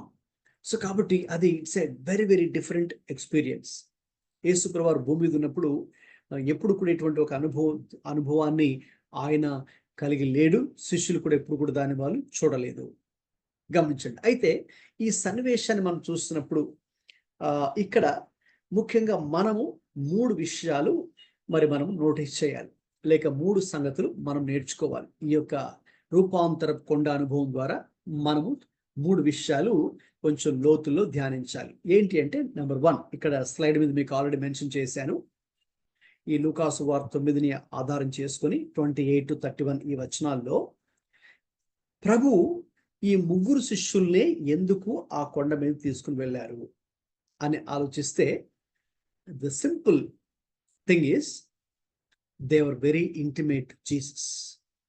తర్వాత గమనించండి, ఇక్కడ రూపాంతరం కొండ అని చెప్తున్నాం కదండి. సో వి కాల్ ఇట్, ఇంగ్లీష్లో దీన్ని ట్రాన్స్ఫిగరేషన్ అని పిలుస్తారు. రూపాంతరము చెందుట, ట్రాన్స్ఫిగరేషన్. కాబట్టి ఈ ట్రాన్స్ఫిగరేషన్ అనుభవంలో నుంచి యేసు ప్రభు అయితే ట్రాన్స్ఫిగరేషన్ చెందారు. మరి ప్రభు శిష్యులు ఎందుకు ఆయన అక్కడ తీసుకెళ్ళినట్టు, ఆయన ఉద్దేశం ఏంటంటే వాళ్ళు ట్రాన్స్ఫర్మేషన్ అవ్వాలని వారిని ఆయన కొండ మీదకి తీసుకుని వెళ్ళడం జరిగింది. ఆయన అయితే ఫిజికల్గా ట్రాన్స్ఫిగరేట్ అవుతూ ఉన్నారు. అంటే ఆయన ముఖం సూర్యుని వలె ప్రకాశిస్తూ, వస్త్రాలు తెల్లగా ప్రకాశిస్తూ, హిమము కంటే తెల్లగా ప్రకాశిస్తున్నాయి. ముఖం సూర్యుని వలె ప్రకాశిస్తుంది, సూర్యుని కంటే ఎక్కువగా ప్రకాశిస్తుంది. సో ఫిజికల్ ట్రాన్స్ఫిగరేషన్, భౌతికమైనటువంటి ఆ రూపాంతరము ప్రభు చెందుతూ ఉన్నారు. అయితే శిష్యులు ఎందుకు తీసుకెళ్లారంటే ఫిజికల్ ట్రాన్స్ఫిగరేషన్ కోసం కాదు, స్పిరిచువల్ ట్రాన్స్ఫర్మేషన్ కోసం. దాన్ని నేను ఇక్కడ డివైన్ ట్రాన్స్ఫర్మేషన్ పిలుస్తూ ఉన్నాను. దైవికమైనటువంటి మరి మార్పు, డివైన్ చేంజ్. యేసయ్య అయితే భౌతికంగా అక్కడ మార్పు చెందుతూ, తన యొక్క ముఖం ప్రకాశిస్తూ, వస్త్రాలు తెల్లగా ప్రకాశిస్తూ, 2 వ్యక్తులు మరి మోషే, ఏలియాలు ప్రత్యక్షమై వారితో మాట్లాడుతూ అక్కడ ఒక ఫిజికల్ ట్రాన్స్ఫిగరేషన్ జరుగుతూ ఉండగా, శిష్యులలో ఏది జరగాలని ఆయన కోరుకున్నారు అంటే వారిలో డివైన్ ట్రాన్స్ఫర్మేషన్ జరగాలని, లేక డివైన్ చేంజ్ వారిలో జరగాలని ఆయన కోరుకున్నారు. మరి ఇప్పుడు ఆ డివైన్ ట్రాన్స్ఫర్మేషన్, దైవికమైనటువంటి రూపాంతరము లేక దైవికమైనటువంటి మార్పు జరగాలి అంటే మరి 3 విషయాలు ఇక్కడ మనం అబ్జర్వ్ చేయాలి ఈ టెక్స్ట్లో, ఈ యొక్క సన్నివేశంలో. నెంబర్ 1, మొట్టమొదటిది, yes, in order to have a divine transformation, there is a secret here. So మనకు ఒక రహస్యాన్ని ప్రభువారు బయలుపరుస్తున్నారు. ఏంటి రహస్యం అంటే, మరి మనం ఆత్మీయంగా మరి మార్పు చెందాలి అంటే, దైవ సంబంధమైన రూపాంతరం మనలో చోటు చేసుకోవాలంటే, first of all or important thing is having intimacy with Jesus. యేసుక్రీస్తుతో ఒక సన్నిహిత సహవాసాన్ని మనము కలిగి ఉండాలి. ఇంటిమేట్ రిలేషన్షిప్ అంటే close relationship with Christ or close fellowship with Jesus. ఇప్పుడు చూడండి, ఇంతకుముందు మీతో చెప్పినట్టుగా అక్కడ 12 శిష్యులు లేరు ఆ కొండ మీద, ఆ రూపాంతరపు కొండ మీద. ఎంతమంది ఉన్నారండి? 3 మాత్రమే ఉన్నారు. సో ఎందుకు 3 మాత్రమే అన్నప్పుడు, ఆ 3 మాత్రమే క్రీస్తుతో చాలా సన్నిహితంగా ఉండేవారు. మిగతా వారు అంత సన్నిహితంగా ఉండేవారు కాదు. అంటే వాళ్ళు కూడా ఆయనతో కలిసి, ప్రభుతో కలిసి ప్రయాణించారు, ప్రభుతో కలిసి మరి సహవాసం చేశారు, అంతా ఉంది. అయితే వారిలో 12గురిలో ఈ 3 మరి క్రీస్తుతో దగ్గర సహవాసాన్ని కలిగిన వారు. ఇంకొక స్టెప్ మనం ముందుకు వెళ్ళి ఆలోచిస్తే, ఈ 3లో కూడా ఒక వ్యక్తే క్రీస్తుతో ఇంకా సన్నిహిత సహవాసాన్ని కలిగిన వ్యక్తి. ఆ వ్యక్తి ఎవరండి? జాన్. ఎస్, ఆ వ్యక్తి యోహాన్. యోహాన్ గురించి మరి వ్రాయబడి ఉంటుంది, ఆయన క్రీస్తు రొమ్మున ఆనుకున్న శిష్యుడు అని యోహాన్ గురించి కూడా వ్రాయబడి ఉంటుంది. సో ఈ 3లో కూడా, పేతురు, యాకోబు, యోహాన్లు కూడా ఇంకా క్రీస్తుకి సన్నిహితంగా ఉన్న వ్యక్తి ఒక వ్యక్తే, మరి ఆయనే యోహాను, క్రీస్తు రొమ్మున ఆనుకున్న శిష్యుడు. అంటే క్రీస్తుని ఇంకా ఎక్కువగా ప్రేమించిన శిష్యుడు అని బైబిల్లో కూడా మరొక చోట మనం చూస్తాం. సో కాబట్టి ఇక్కడ ప్రాముఖ్యమైన విషయం ఏంటి అంటే, క్రీస్తుతో సన్నిహిత సహవాసము కలిగి ఉండడము చాలా చాలా ప్రాముఖ్యం. మన జీవితాల్లో కూడా మనము దైవ సంబంధమైనటువంటి మార్పు మనం చూడాలి అంటే, if you want to see divine transformation in your life, you should have intimacy with Christ. క్రీస్తుతో మనము సన్నిహిత సహవాసాన్ని కలిగి ఉండాలి. Just like those 3 disciples. అక్కడ యాకోబు, పేతురు, యోహాను లాగా మనం కూడా క్రీస్తుతో సన్నిహిత సహవాసం చేసినప్పుడు ఏం జరుగుతుందండి? మనలో కూడా ఆ డివైన్ ట్రాన్స్ఫర్మేషన్ అనేది జరుగుతుంది. మనలో కూడా ఆ దైవ సంబంధమైన రూపాంతరము చెందుతుంది. మనమేమి భౌతికంగా రూపాంతరం చెందము క్రీస్తు వలె.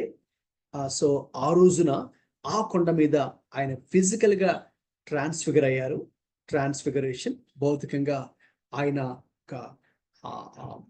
ముఖము మరి ప్రకాశించడం, వస్త్రాలు ఒక్కసారిగా తెల్లగా ప్రకాశించడం మనం ఆ వీడియోలు చూసాం కదండి. సో అందుకే వీడియో కూడా చూపించడం జరిగింది. సో ఆయన అలాగున మార్పు చెందితే రైట్ అవుట్వర్డ్ గా ఆ చేంజ్ ప్రభులో చూసాము. ఎందుకు శిష్యులు ఇప్పుడు ఏ చేంజ్ రావాలి? Not the outward change but inward change. మనలో ఇప్పుడు కలగవలసింది బహిర్గత మార్పు కాదు, అవుట్వర్డ్ గా మనము అది ఇది మార్చుకునేది ఏం అవసరం లేదు, కానీ మన అంతరంగం ఇప్పుడు మార్పు చెందాలి. Our inward being needs to be transformed. క్రొత్త నిబంధనలో పౌలు బోధించినటువంటి సంగతులు అనేక చోట్ల ఆయన మన యొక్క అంతరంగ పురుషుడు గురించి మాట్లాడడం జరుగుతుంది. He talks about our inward being, inner man or inward being, అంతరంగ పురుషుడు, అంతరంగ స్వభావము, right? That's what matters the most. క్రీస్తుకి అది చాలా ప్రాముఖ్యమైనది. సో అది మారాలి అంటే అదేదో ఒక రోజులో మారేది కాదు. It's not a one day event. చూడండి, ఈ ట్రాన్స్ఫిగరేషన్ అనేది కూడా మనం దాన్ని మూల భాషలోకి వెళ్ళి చూస్తే మెటామార్ఫసిస్. ఓకేనండి, మనం ఆ వర్డ్ మీరు వినే ఉంటారు. సో అంటే కాలక్రమేణా మార్పు చెందడము. కాలక్రమేణా మార్పు చెందడం అంటే క్యాటర్పిల్లర్ స్టేజ్ నుంచి pupa, next larva, next young butterfly, next adult బటర్ఫ్లైగా ఒక సీతాకోక చిలుక ఒకేసారి సీతాకోక చిలుకగా రాదు. గుడ్డుగా ఎగ్ స్టేజ్ నుంచి, లార్వా స్టేజ్ నుంచి నెక్స్ట్ ప్యూపా స్టేజ్కి వెళ్ళి నెక్స్ట్ యంగ్ బటర్ఫ్లైగా మారి నెక్స్ట్ ఫైనల్ గానే మనం చూసేటటువంటి ఆ అందమైనటువంటి కలర్ఫుల్ బటర్ఫ్లైగా మార్పు చెందుతుంది. రైట్? సో ఆ యొక్క మెటామార్ఫసిస్, ఓకే, ఆ చేంజ్ అనేది క్రమేణా ఒక ప్రాసెస్ గుండా వెళ్ళి అల్టిమేట్ గా ఒక ఫైనల్ స్టేజ్లోకి బటర్ఫ్లైగా సీతాకోక చిలుకగా అది మారుతుంది. సో ఈ యొక్క ట్రాన్స్ఫర్మేషన్ అనేది కూడా ఎలా జరుగుతుందంటే, సో మనలో మెయిన్లీ డివైన్ ట్రాన్స్ఫర్మేషన్, దైవ సంబంధమైన మార్పు ఎలా జరుగుతుందంటే it's again A process, not just one day.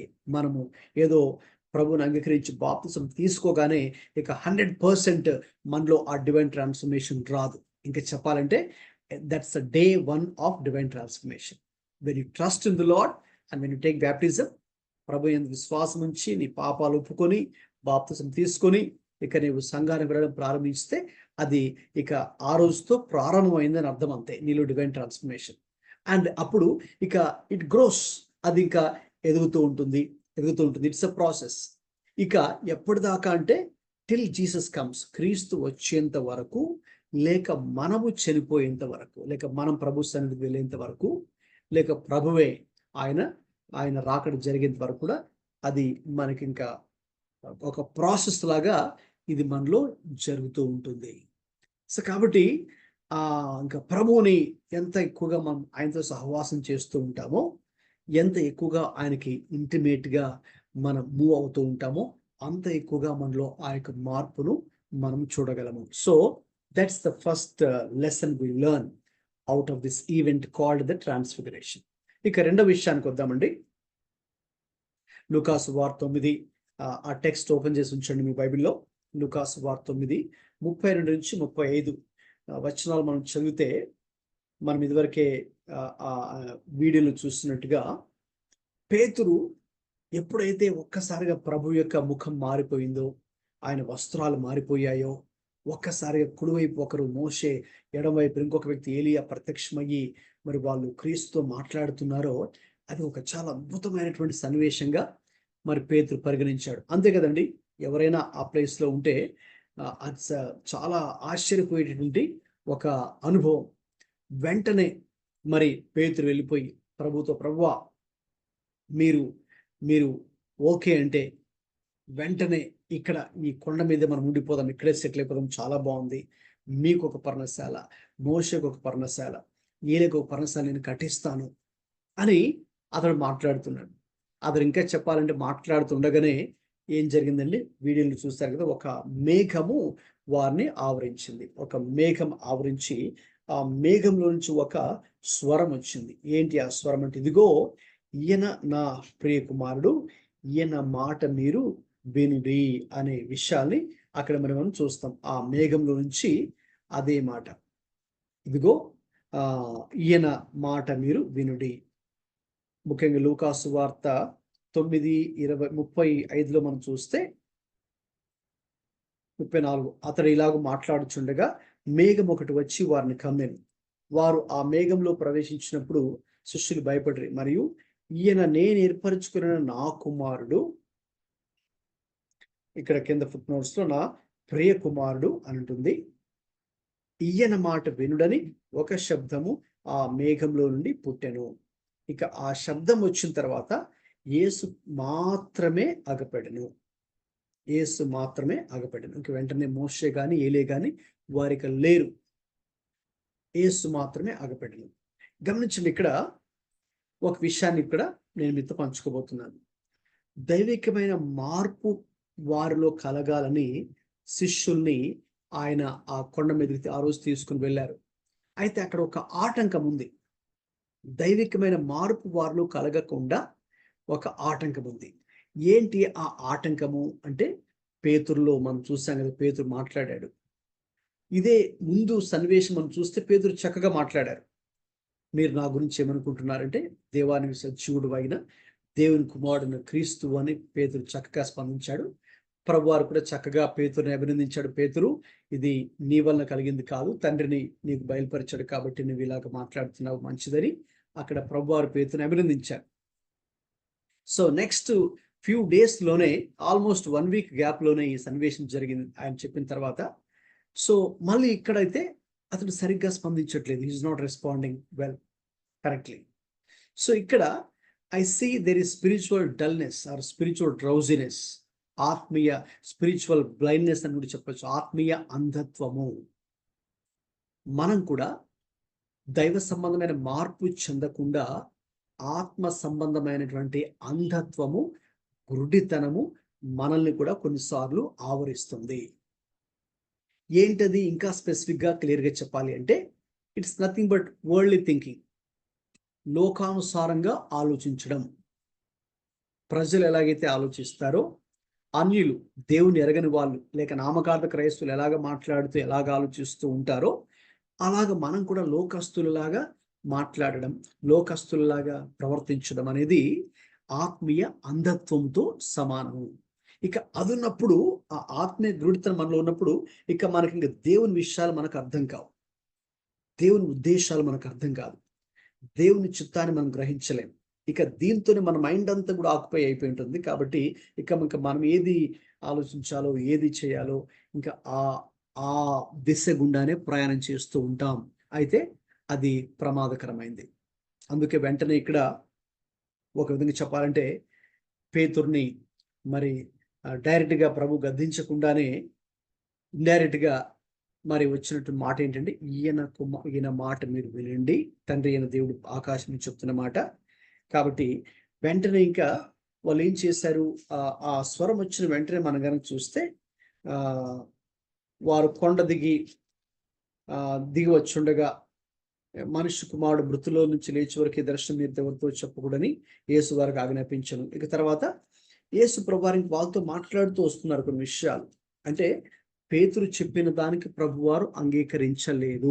దేనికి? ప్రభువా మీరు ఓకే అంటే ఇక్కడే మనం ఉండిపోదాం, ఈ కొండ మీదే ఉండిపోదాం, అప్పుడు నేను నీకు ఒక పర్ణశాల, మోషేకు ఒక పర్ణశాల, ఏలీకు ఒక పర్ణశాల కట్టిస్తాను అని చెప్పినప్పుడు ప్రభువారు దాన్ని అంగీకరించలేదు.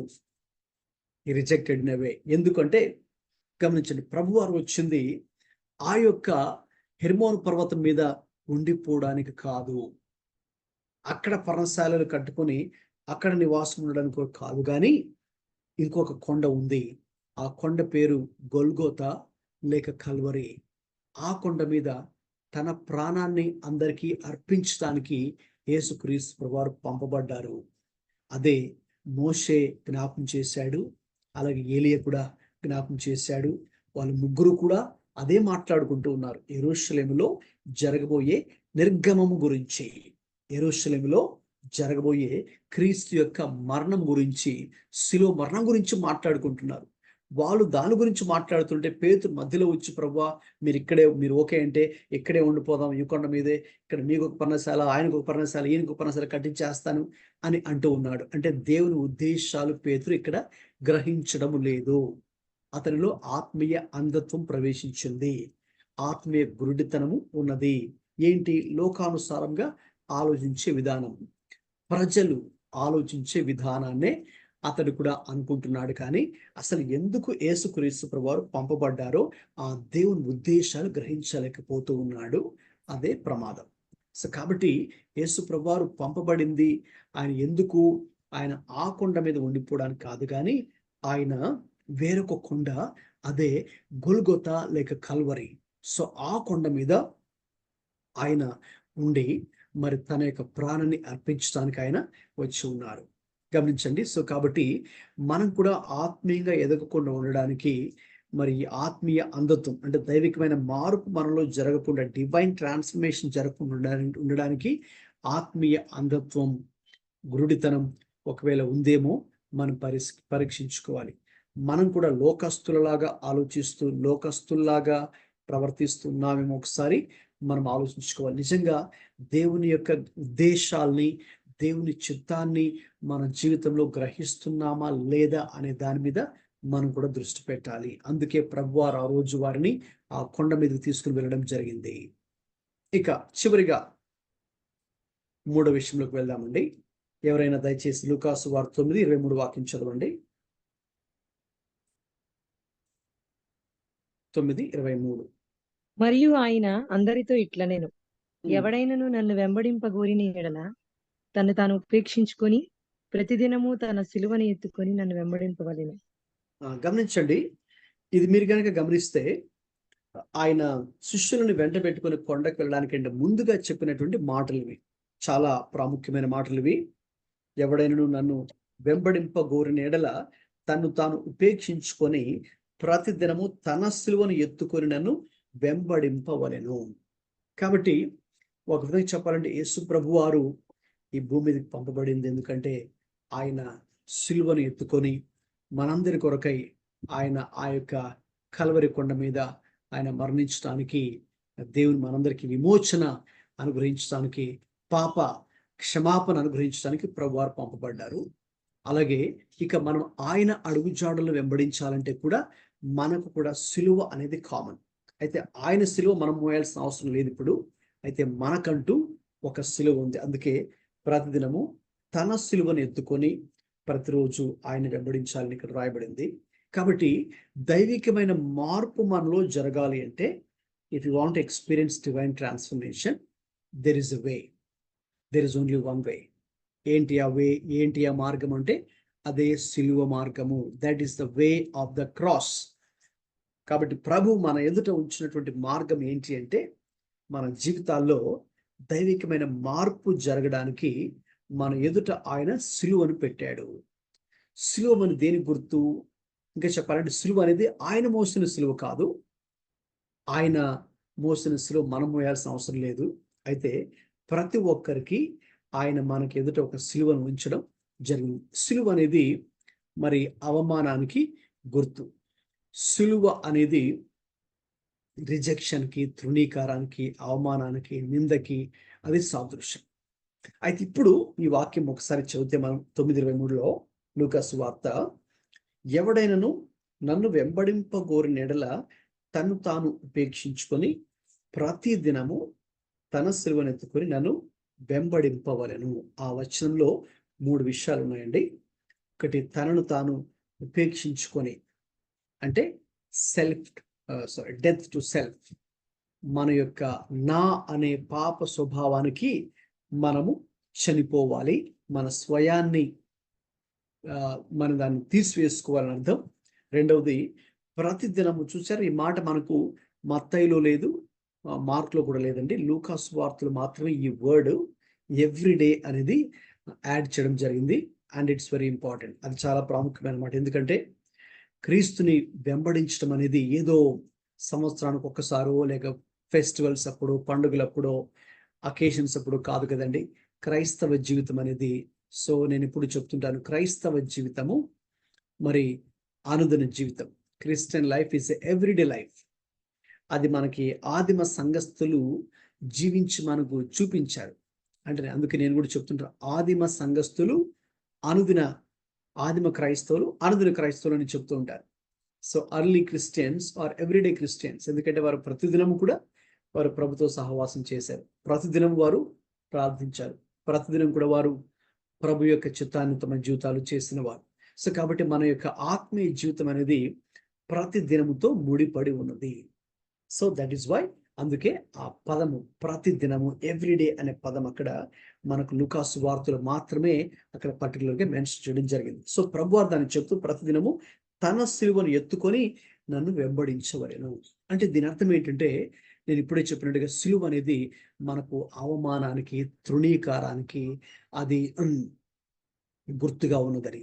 సో దాని అర్థం ఏంటంటే, ఎవరైనా సరే క్రీస్తుని వెంబడించాలి అంటే, మరి ముఖ్యంగా యథార్థంగా ఆయన వెంబడించాలి అంటే, తప్పకుండా ఏదో ఒక రూపంలో, ఏదో ఒక సందర్భంలో, ఎవరి ద్వారా ఒకరి ద్వారా మనము కొన్ని ప్రతికూల పరిస్థితులు, లేక నిందలు, లేక అవమానాలు, లేక హింసలు అనేటటువంటి ఒక అనుభవం గుండా మనం వెళ్ళాల్సి వస్తుంది.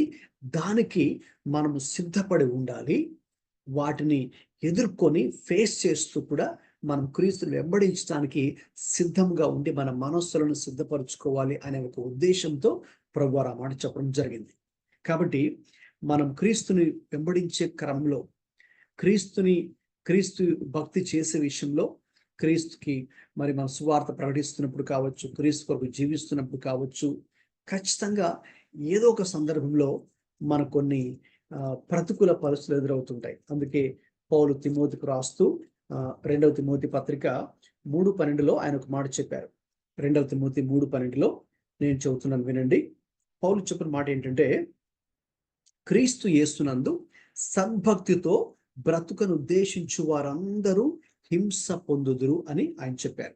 అంటే ఎవరైనా సరే క్రీస్తు కోసం సద్భక్తి అంటే ఒక మంచి భక్తి, ఖచ్చితమైన భక్తి, రాజీ పడకుండా ఖచ్చితమైన భక్తి చేసే వాళ్ళు తప్పకుండా వారు హింసించబడుదురు, హింస పొందుదురు. ఏదో ఒక తరుణంలో, ఏదో ఒక సందర్భంలో, ఏదో ఒక సమయంలో ఎవరి ద్వారా ఒకరి ద్వారా తప్పకుండా మనకు ఇటువంటి నింద, లేక అవమానము, లేక ఇబ్బంది, లేక ప్రతికూల పరిస్థితి అనేది క్రీస్తు కొరకు మనము అనుభవించవలసి ఉంటుంది. ఎందుకంటే మన క్రీస్తే మన కొరకు వాటిని అనుభవించారు.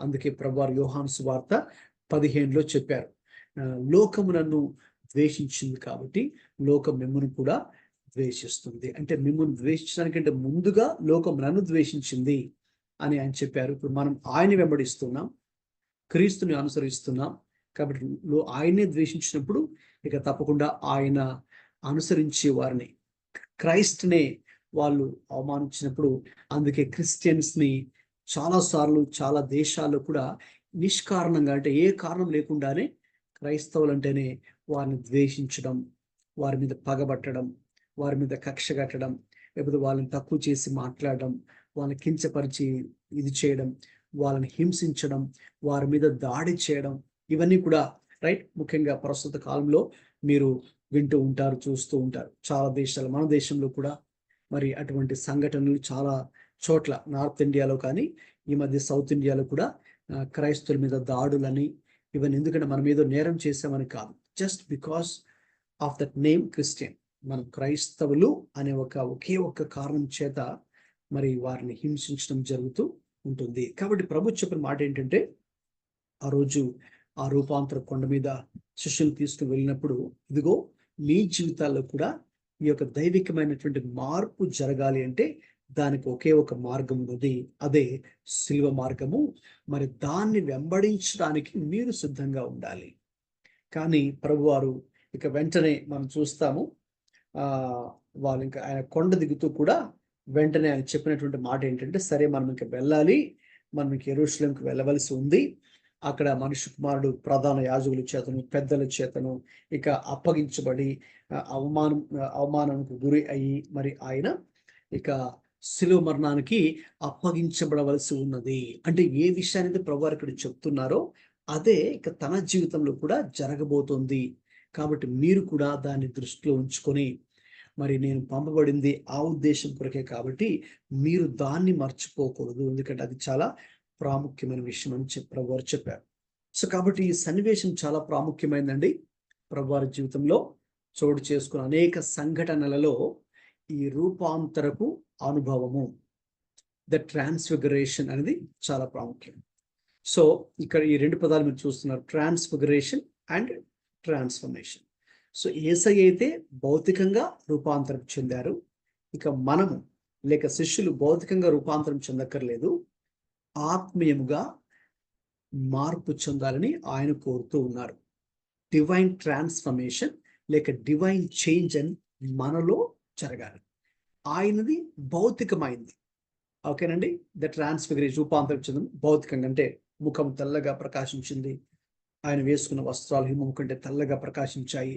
సో మనకు అలా అవసరం లేదు, కానీ మనది దైవికమైనటువంటి మార్పు. అది ఫిజికల్ అయితే మనది స్పిరిచువల్, ఆత్మీయమైన మార్పు మనలో కలగాలి. ఆయనది అవుట్వర్డ్ చేంజ్ అయితే మనది ఇన్వర్డ్ చేంజ్. ఆయన బహిర్గతంగా అవుట్వర్డ్గా మారారు, అయితే మనమైతే అంతర్గతముగా ఇన్వర్డ్గా మనం మారాలని, మన యొక్క ఇన్నర్ బీయింగ్, మన యొక్క ఇన్నర్ మ్యాన్ మనలో ట్రాన్స్ఫర్మేషన్ అవ్వాలి అని, అంటే శిష్యుల్లో కూడా అది జరగాలని ఆ రోజున ఆయన కోరుకున్నారు. రైట్. సో కాబట్టి ఈ సన్నివేశాన్ని తర్వాత మీరు ఈ 3 వాక్య భాగాలు రాసుకొని మత్తయి సువార్త 17, మార్కు 9, లూకా 9 ఇవి మీరు తర్వాత చదవండి. ఇప్పుడు దీనికి సంబంధించిన ఈ టాపిక్ సంబంధించినటువంటి క్వశ్చన్స్ ఏవైనా ఉంటే మీరు అడగచ్చు, లేదు ఏవైనా ఈ అంశం ద్వారా మీరు నేర్చుకున్న విషయం ఏదైనా ఉన్నప్పుడు మీరు పంచుకోవచ్చు.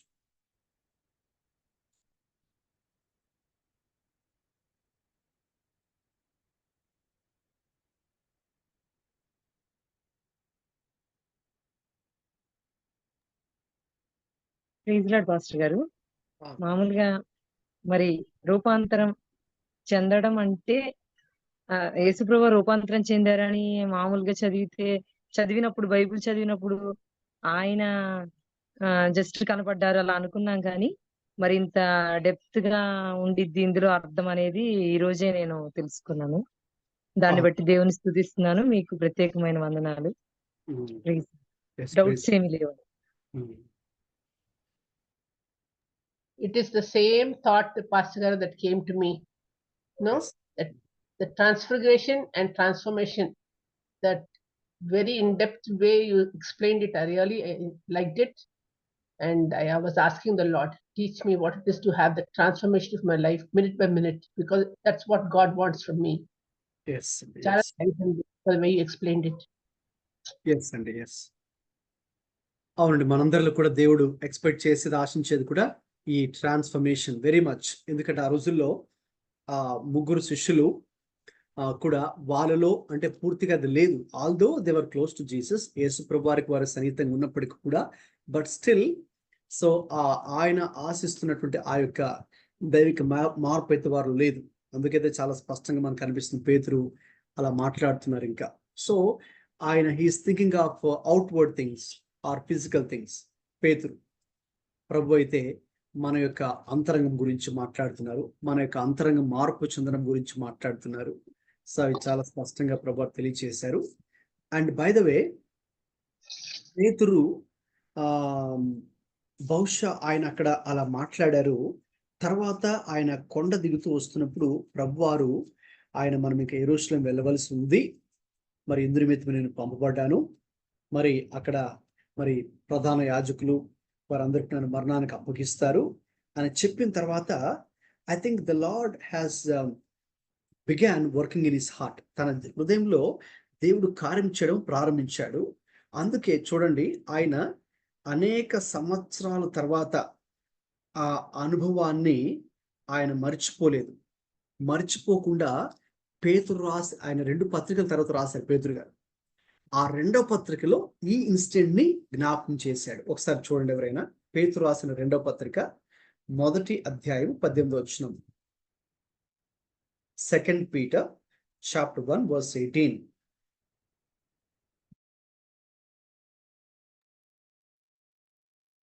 ఒకసారి 17 మేము ఆ పరిశుద్ధ పర్వతము మీద 17. ఆయనతో కూడా ఉండిన వారమై ఆ ఉమ్. శబ్దము ఆకాశము నుండి రాగా వింటిమి. గమనించండి, పేతురు చాలా సంవత్సరాలు గడిచిన తర్వాత కూడా ఆ అనుభవాన్ని మర్చిపోలేదు. అందుకే పై వచనం కూడా 17లో ఉంటుంది, ఆయన మహాత్యమును మేము కన్నులారా చూచిన వారమై తెలిపితిమి. ఈయన నా ప్రియ కుమారుడు, ఈయనందు నేను ఆనందించున్నాను అనే శబ్దము మహా దివ్య మహిమ నుండి ఆయన యొద్దకు వచ్చినప్పుడు తండ్రి అయిన దేవుని వలన ఘనతయు మహిమయు ఆయన పొందగా మేము ఆ పరిశుద్ధ పర్వతం మీద ఆయనతో కూడా ఉండిన వారమై ఆ శబ్దము ఆకాశం నుండి రాగా వింటిమి. ఈ అద్భుతమైనటువంటి అనుభవాన్ని పేతురు మర్చిపోలేదు.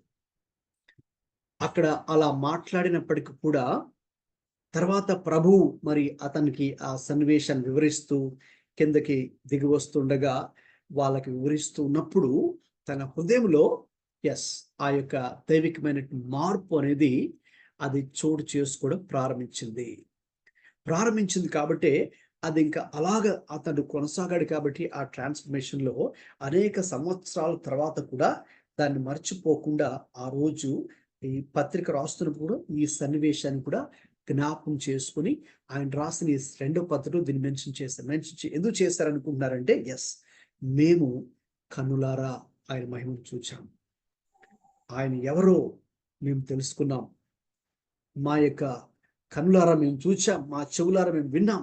తండ్రి దేవుడు మరి ఇచ్చినటువంటి సాక్ష్యం, ఈయన నా ప్రియ కుమారుడు, ఈయన మాట వినుడి అని ఆకాశం నుంచి వచ్చింది కదండి ఆ శబ్దము. సో కాబట్టి ఆ శబ్దము ఆ ఆకాశం నుండి రాగా మేము వింటిమి. So he never forgot that experience of transformation. So that's how మరి పేతురు తన జీవితంలో అది ఒక అద్భుతమైనటువంటి సన్నివేశంగా మిగిలిపోయింది. దాని తర్వాత ఇంకా ఆయన ఆ కొండ మీద ఉన్నప్పుడు ఆ ఉద్దేశాన్ని గ్రహించలేకపోయాడు. కానీ బట్ తర్వాత కొండ దిగుచూ ఉండగా ప్రభు అతనికి ఆ విషయాలు తెలియచేసినప్పుడు దాని తర్వాత ఇంకా అనేక విషయాలు అతడు గ్రహించిన వాడుగా అందులో కొనసాగాడు. సో మన జీవితాల్లో కూడా ఇదే జరగాలి. దైవికమైన మార్పు మనలో ప్రారంభమై అది రెగ్యులర్గా కొనసాగాలి అని మరి మనం ప్రార్థన చేద్దాం. మరి దానికి 3 సంగతులు దైవికమైన మార్పు జరగాలంటే ఇంటిమసీ విత్ జీసస్ క్రైస్ట్, యేసుక్రీస్తు సన్నిహిత సహవాసం కావాలని చెప్పాం. రెండవదిగా ఆ యొక్క ఆత్మీయ అంధత్వం లేక ఆత్మీయ గురుడితనం, అదే లోక సంబంధమైన ఆలోచన విధానాన్ని తీసివేసుకోవాలని, లోక సంబంధంగా ఆలోచించకూడదని. మూడవదిగా శిల్వ మార్గాన్ని వెంబడించి మన శిల్వను ఎత్తుకొని ప్రతిదినము క్రీస్తును వెంబడించినప్పుడు మాత్రం మన జీవితాల్లో ఈ దైవికమైన మార్పు జరుగుతుందని మనము తెలుసుకొని ముందుకు వెళ్ళాలి. రైట్, నెక్స్ట్ సన్నివేశంలోకి వెళ్దామండి. ఇక మనము యేసుక్రీస్తు జీవితంలో చోటు చేసుకున్నటువంటి ప్రాముఖ్యమైన సంఘటనలలో ముగింపుకి వస్తూ ఉన్నాం. ముగింపుకి. సో ఇది ఇప్పుడు ద ప్యాషన్ ఆఫ్ క్రైస్ట్, అంటే క్రీస్తు ప్రభు యొక్క శ్రమలు అలాగే శిలువ మరణము, ఆ అంశంలోకి ఇప్పుడు మనం వెళ్తూ ఉన్నాం. గమనించండి, the passion of the Christ అని మీరు ఆ మూవీ కూడా చూసే ఉంటారు. యేసు ప్రభు వారి యొక్క శిలువ మరణము, ముఖ్యంగా ఆ మూవీలో the passion of the Christ లో యేసు ప్రభు వారు ఈ భూమి మీద గడిపినటువంటి లాస్ట్ 12 hours ఎలా గడిపారో ఆ మూవీలో ఆ 2.5 hours ఆ 3 hours మనం చూపించారు. అంటే యేసు ప్రభు వారు యాక్చువల్గా ఈ భూమి మీద గడిపినటువంటి లాస్ట్ 12 hours ఎలా ఉందో మనకు ఆ మూవీలో మనకు 3 hours లో చూపించడం జరిగింది. మీరందరూ చూసే ఉంటారు the passion of the Christ అని. అంటే జీసస్ ఫిల్మ్ గురించి చాలా వాళ్ళు తీశారు. అయితే ముఖ్యంగా సిలువకు సంబంధించినటువంటి సన్నివేశం అనేది ప్యాషన్ ఆఫ్ ద క్రైస్ట్ మూవీలో మాత్రమే మనకు రియాలిటీకి చాలా దగ్గరగా వాళ్ళు తీయడము జరిగింది. అంటే ఎలా క్రీస్తుని వాళ్ళు హింసించారు, ఎలా కొట్టారు, ఎలా మరి మేకులతో కొట్టడం, లేకపోతే ముళ్ళ కిరీటం పెట్టడం, అవన్నీ కూడా మరి మనకు రియాలిటీకి చాలా దగ్గరగా మరి అది మాత్రమే మనం చూస్తాం. చెప్పాలంటే ఈ రియాలిటీలో ఇంకా ఎక్కువగా ఉంటుంది. చెప్పాలంటే ఈ ప్యాషన్ ఆఫ్ ద క్రైస్ట్‌లోనే మనం కొన్ని చూడలేం, కొన్ని సీన్స్ మనం చూడలేం కదండీ. అంటే యేసు ప్రభువారిని ఇలా కొడుతున్నప్పుడు, తల మీద కొడుతున్నప్పుడైనా, చేతుల్లో మేకులు కొడుతున్నప్పుడైనా, మరి ఆయన సిలువ తిరగబడినప్పుడు ఆయన కింద పడిపోవడం కానీ కొన్ని సన్నివేశం మనం చూడలేం. అంటే ఆ మూవీనే మనం ఆ సన్నివేశం చూడలేకపోతే ఇంకా రియాలిటీలో ఇంకెంత ప్రభు యొక్క శిక్ష, మరి ఆ బాధ, ఆ నొప్పి ఉండొచ్చు, మనం చూడొచ్చు. సో ఈ పదము passion of the Christ, passion అనేది లాటిన్ వర్డ్లో ప్యాసియో లేక ప్యాటియోర్ అనే పదం నుంచి వచ్చిందండి. అందుకే అది ఇంగ్లీష్లో ప్యాషన్ అని పిలిచారు. దానికి అర్థం ఏంటంటే సఫరింగ్ ఆర్ ఎండ్యూరింగ్, శ్రమలు లేక భరించుట అని దాని అర్థం, ప్యాషన్ ఆఫ్ ది క్రైస్ట్. మనకి సువార్తల్లో ఎక్కువ శాతం మరి మనము యేసుక్రీస్తు ప్రభువారు చివరి వారం, ద లాస్ట్ వీక్ ఎలా జరిగిందో, ఎటువంటి సన్నివేశాలు చోటు చేసుకున్నాయో మనము అందులో చూడగలం. మరి ఈ యొక్క క్రీస్తు యొక్క శ్రమలు అనే అంశాన్ని మనం ధ్యానిస్తున్నప్పుడు ముఖ్యంగా మార్కు 10:25 మనము మర్చిపోకూడదు, గుర్తుపెట్టుకోవాలి. ఎందుకంటే అక్కడ ఉంటుంది కదండి, మనుష్య కుమారుడు సేవ చేయించుకున్నట్టుకు రాలేదు, కానీ ఆయనే సేవ చేయుటకును అనేకులకు క్రయధనముగా తన ప్రాణమును అర్పించడానికి ఈ లోకంలోకి వచ్చారు. మార్క్ 10:25. కాబట్టి యేసుక్రీస్తు ప్రభువారు ఈ భూమి మీదకు ఎందుకు పంపబడ్డారో చాలా స్పష్టంగా ఇక్కడ మరి మనకు అర్థమవుతుంది. ఆయన పరిచర్య చేయుటకును అనేకులకు విమోచన క్రయధనంగా తన ప్రాణాన్ని అర్పించడానికి ఈ భూమి మీదకి వచ్చారు. అది ప్రాముఖ్యమైన విషయం. అందుకే ఆ కొండ మీద, ఆ రూపాంతర కొండ మీద కూడా మోషే, ఏలియాలు కూడా క్రీస్తుతో మాట్లాడుతున్న విషయం కూడా అదే. యెరూషలేములో జరగబోయేటటువంటి ఆ క్రీస్తు యొక్క శిలువ మరణం గురించే. ఎందుకంటే ఆయన పంపబడింది ఆ ఉద్దేశం కొరకే. ఎందుకంటే ఆ యొక్క శిలువ సన్నివేశం ద్వారా మాత్రమే ప్రపంచ మానవాళికి రక్షణ అనేది సాధ్యం. కాబట్టి అది మనం దృష్టిలో ఉంచుకోవాలి, క్రీస్తు ఎందుకు పంపబడ్డాడు. ఇక మనము సాధారణంగా మీరు కొన్ని సంఘాలు వినే ఉంటారు, ద ప్యాషన్ వీక్ అని. ఆ యొక్క ఒక 5 రోజులు, అంటే సిలువకు ముందు, ఆ ఫ్రైడే ముందు, ఆ సండేతో స్టార్ట్ అయ్యి సండే నుంచి అలాగే ఫ్రైడే వరకు కూడా 5 days కూడా కొన్ని చర్చెస్లో, మెయిన్ లైన్ చర్చెస్లో ఎవ్రీడే కూడా వాళ్ళు ప్రేయర్ మీటింగ్స్ జరుగుతాయి. అందులో ఇవి వీళ్ళు మెడిటేట్ చేస్తుంటారు, ప్యాషన్ వీక్, రైట్? సో కాబట్టి ఇప్పుడు అవి ఏం జరిగిందో ఒక్కొక్కటి మనం చూద్దామండి. సండే, ఆదివారం, అంటే సిలువ వేయబడిన దినము శుక్రవారం కాబట్టి దాని ముందు నుంచి ఆలోచిస్తే సండే, అది మరి మట్టల ఆదివారంగా పిలుస్తారు, పామ్ సండేగా పిలుస్తారు. సో దాన్నే ట్రయంఫల్ ఎంట్రీ అని కూడా పిలుస్తారు. యేసుక్రీస్తు ప్రభు మరి ఏ రీతిగా విజయోత్సవంతో యెరూషలేములో ప్రవేశించారో, అందరూ కూడా హోసన్నా హోసన్నా, ప్రభు పేరిట వచ్చేవాడు స్తుతింపబడును గాక, జయము కలుగును గాక అని వాళ్ళందరూ కూడా, యూదులందరూ కూడా ప్రభువారు ఆ గాడిదనెక్కి వస్తుండగా యెరూషలేములోకి అందరూ తమ బట్టలు కింద పరిచి, మట్టలు, అంజూరపు మట్టలు వాళ్ళు పట్టుకొని, అంటే ఆ రోజుల్లో అది యుద్ధంలో ఎవరైనా గెలిస్తే అది విజయానికి సాదృశ్యం, చిహ్నము. కాబట్టి మరి ఈయన మాకు రాజు, మరి ఈయన మరి విజయాన్ని కలిగిన రాజు అని చెబుతూ వాళ్ళు ప్రభుని అలాగా కొనియాడారు. సో అది మట్టల ఆదివారం రోజు వాళ్ళు యెరూషలేములోకి ప్రభు ప్రవేశించినప్పుడు మనం అందుకే కొన్ని వాక్య భాగాలు ఇక్కడ నేను మెన్షన్ చేశాను, మీరు తర్వాత మాట చదవచ్చు. మత్తయి సువార్తలోను, మార్కులో, లూకాలో, యోహాన్లో, మొత్తం 4 సువార్తల్లో కూడా మనకి సన్నివేశము రాయబడిందండి. ద ట్రయంఫల్ ఎంట్రీ, యెరూషలేములోకి విజయోత్సవంతో ప్రవేశించుట. మరి ఆ రోజు ప్రజలందరూ కూడా ఎలుగెత్తి గట్టిగా స్వరాలెత్తి, ఇదిగో హోసన్న హోసన్న, ప్రభు పేరిట వచ్చేవాడు స్తుతించబడును గాక, జయము జయము అని ఆయన్ని కొనియాడారు. ఎందుకంటే ఆ రోజున వాళ్ళు నిజంగా ఆయన ఎవరో దాన్ని ఆయన ఎవరో ఆ విషయాన్ని గ్రహించారు. అంటే ఆయనే దావీదు పేరిట వచ్చేవాడు స్తుతించబడును గాక, అంటే ఈయనే దావీదు కుమారుడుగా వచ్చాడు. అందుకే ఆ రోజుల్లో చాలా మంది యేసుక్రీస్తు ప్రభుని ఎలా పిలిచారంటే దావీదు కుమారుడు. ఆ విషయానికి వస్తే అక్కడ ఒక అడుక్కుంటున్నటువంటి వ్యక్తి కూడా ప్రభుని పిలవాలనుకున్నప్పుడు యేసు దావీదు కుమారుడా నన్ను కరుణించుము అని పిలిచాడు కదండి, అరిచాడు కదండి. ఎలా సంబోధించాడు క్రీస్తుని? దావీదు కుమారుడా, సన్ ఆఫ్ డేవిడ్. ఎందుకంటే వాళ్ళకి తెలుసు మెస్సయ అనే వ్యక్తి ఈ దావీదు వంశావళిలో జన్మించేటటువంటి ఆ యొక్క వ్యక్తే మరి యూదులకు రాజుగా ఉండబోచున్నాడు.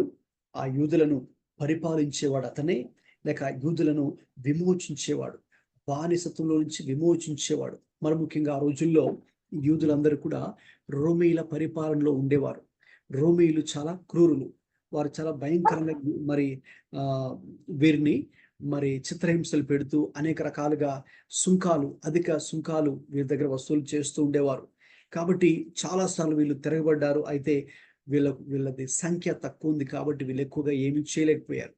కాబట్టి వాళ్ళకి సరెండర్ అవ్వాల్సి వచ్చింది. ఆ రోజుల్లో మరి అనేక తెగలు యూదుల్లో బయలుదేరారు. సో వాళ్ళందరూ కూడా అనుకున్నది ఒకటే, యూదుల్లో 6 రకాల తెగలు ఉన్నారు. వారిలో అనేక విషయాల్లో భేదాభిప్రాయాలు వారికి ఉన్నాయి. అయితే ఒక విషయంలో అందరూ ఏకీభవించేవారు. శాస్త్రులు, పరిసయ్యులు, సద్దూకయ్యులు, హేరోదీయులు, జలూతీయులు, ఎస్సీనీలు అనే ఒక 6 రకాల యూదులు ఉన్నారు. ఒక్కొక్కరు ఒక్కొక్క రకాల అభిప్రాయాలు వారు కలిగి ఉంటారు. అయితే ఒక విషయంలో వీళ్ళందరూ ఏకీభవించేవారు. ఏంటి? మెస్సయ విషయంలో. సో మెస్సయ ఆయన అంటే రాజు, ఒక పరిపాలకుడు రాబోతున్నాడు. మరి ఆయన వచ్చి ముఖ్యంగా వీళ్ళందరూ కూడా ఎటువంటి మెస్సయ కోసం ఎదురు చూచేవారంటే ఒక రాజు అంటే రోమీలతో యుద్ధం చేసి ఆ యుద్ధంలో గెలిచి, అంటే ఆల్మోస్ట్ లైక్ ఒక రాజకీయ నాయకుడు లాగా, ఒక పాలిటీషియన్ లాగా ఒక పార్టీతో ఎలాగైతే ఎంటర్ అయ్యి ఓకేనండి వాళ్ళు గెలిచి ఓకేనా వాళ్ళ అధికారం చేజిక్కించుకుంటారో ఆ టైప్లో ఒక రాజుగా ఆయన వచ్చి మరి వాళ్ళతో యుద్ధం చేసి రోమీలు, ఎందుకంటే రోమీలు వీళ్ళని హింసిస్తున్నారు కాబట్టి, బాధ పెడుతున్నారు కాబట్టి, అధిక సుంకాలు వసూలు చేస్తున్నప్పుడు వీళ్ళు కట్టలేని స్థితిలో ఉన్నారు కాబట్టి, మరి ఆ రాజు వస్తే ఆయన వాళ్ళతో యుద్ధం చేసి మరి ఆయన యుద్ధంలో గెలిచి ఇక ఆ సింహాసనం మీద ఈయన కూర్చొని ఇక మమ్మల్ని పరిపాలిస్తాడు. ఆ దావీదు సింహాసనం మీద ఈయన కూర్చొని మరి మమ్మల్ని పరిపాలించి చాలా సుఖశాంతులతో మా జీవితం ఉంటుంది. కాబట్టి ఆ మెస్సయ్య, ఆ రాజు, ఆ అభిషిక్తుడు, ఆ పరిపాలకుడు మాకు రావాలి అని వాళ్ళు అందరూ ఎదురు చూశారు. అయితే ఈయనే ఆ మెస్సయ్య. అయితే ఈయన అన్నట్టుగా పిలాతుతో చెప్పినట్టుగా నేను రాజునే, కానీ నా రాజ్యము ఈ భూ సంబంధమైనది కాదు, అది పరలోకానికి లేక పర సంబంధమైన రాజ్యం అని ఆయన చెప్పారు. కాబట్టి వీళ్ళు అనుకున్నట్టుగా ఆయన ఎప్పుడు ప్రవర్తించలేదు. వీళ్ళు ఆశించినట్టుగా ఆయన ఏదో ఒక రాజకీయ నాయకుడు వలె ఆయన రాలేదు, లేక రోమీలతో యుద్ధము చేయలేదు, లేకపోతే ఆయన ఒక రాజుగా తనను తాను డిక్లేర్ చేసుకోలేదు. ఇన్ఫ్యాక్ట్ చెప్పాలంటే కొన్ని సందర్భాల్లో మనం సువార్తలు చదువుతుండగా ఆయన్ని రాజు చేద్దాము అని వాళ్ళందరూ అనుకుంటూ ఉన్నారు. ఈలోపు ఆ విషయాన్ని ఆయన గ్రహించి ఆ యొక్క దరిదాపుల్లో కూడా, అంటే అక్కడెక్కడ కూడా ఆయన కనబడకుండా ఆయన వెళ్ళిపోయాడు ఆ స్థలం నుంచి అని కూడా మనం సువార్తలు చదువుతాం. ఎందుకంటే ఆయన భూమి మీదకి వచ్చింది ఈ లోక సంబంధమైనటువంటి రాజ్యాన్ని స్థాపించడానికి కాదు, కానీ దేవుని రాజ్యాన్ని స్థాపించడానికి వచ్చాడు. He has come to establish God's kingdom, right? The kingdom of God or the kingdom of heaven. కాబట్టి దేవుని రాజ్యాన్ని స్థాపించడానికి వచ్చాడు, కానీ ఆయన ఈ భూ సంబంధమైనటువంటి రాజ్యము, రాజరికము మరి ఆయనకు అది సంబంధం లేదు. ఎందుకంటే ప్రజలకు నిజమైన విడుదల ఎప్పుడు కలుగుతుంది అంటే దేవుని రాజ్యంలో మాత్రమే. ప్రజలకు ఎప్పుడు నిజమైన శాంతి సమాధానాలు కలుగుతాయంటే దేవుని యొక్క రాజ్యంలో మాత్రమే. అందుకే నిజంగా దేవుణ్ణి అంగీకరించిన వాళ్ళు మాత్రమే వాళ్ళు నిజమైన శాంతి సమాధానాలు కలిగి వాళ్ళు జీవించగలరు.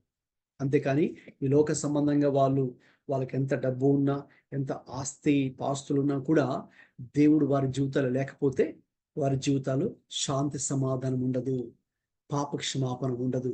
అందుకే అది మనిషికి అవసరం కాబట్టి యేసయ్య ఈ లోకానికి వచ్చింది మనకు శాంతిని అనుగ్రహించడానికి, పాప క్షమాపణ అనుగ్రహించడానికి, పాపం నుంచి మనల్ని విడిపించడానికి, మనకు విడుదల, విమోచన, రక్షణ, పాప క్షమాపణ, శాంతి, సమాధానం అనుగ్రహించడం కొరకే ఆయన వచ్చారు. కాబట్టి మరి అది పరసంబంధమైనటువంటి రాజ్యం, ఈ భూ సంబంధమైనది కాదు. అయితే మరి ఆ రోజున ఆదివారంన ఆ యొక్క యెరూషలేములో వాళ్ళందరూ కూడా సంతోషంతో మంటలు ఊపుతూ మరి ఈ ప్రభు పేరిట వచ్చేవాడు జయం పొందునుగాక అని క్రీస్తునైతే వాళ్ళు ఆ రీతిగా ఆయన ఒక రాజుగా కనపరిచినట్టుగా మనం ఇక్కడ లేఖనాల్లో చూస్తున్నాం.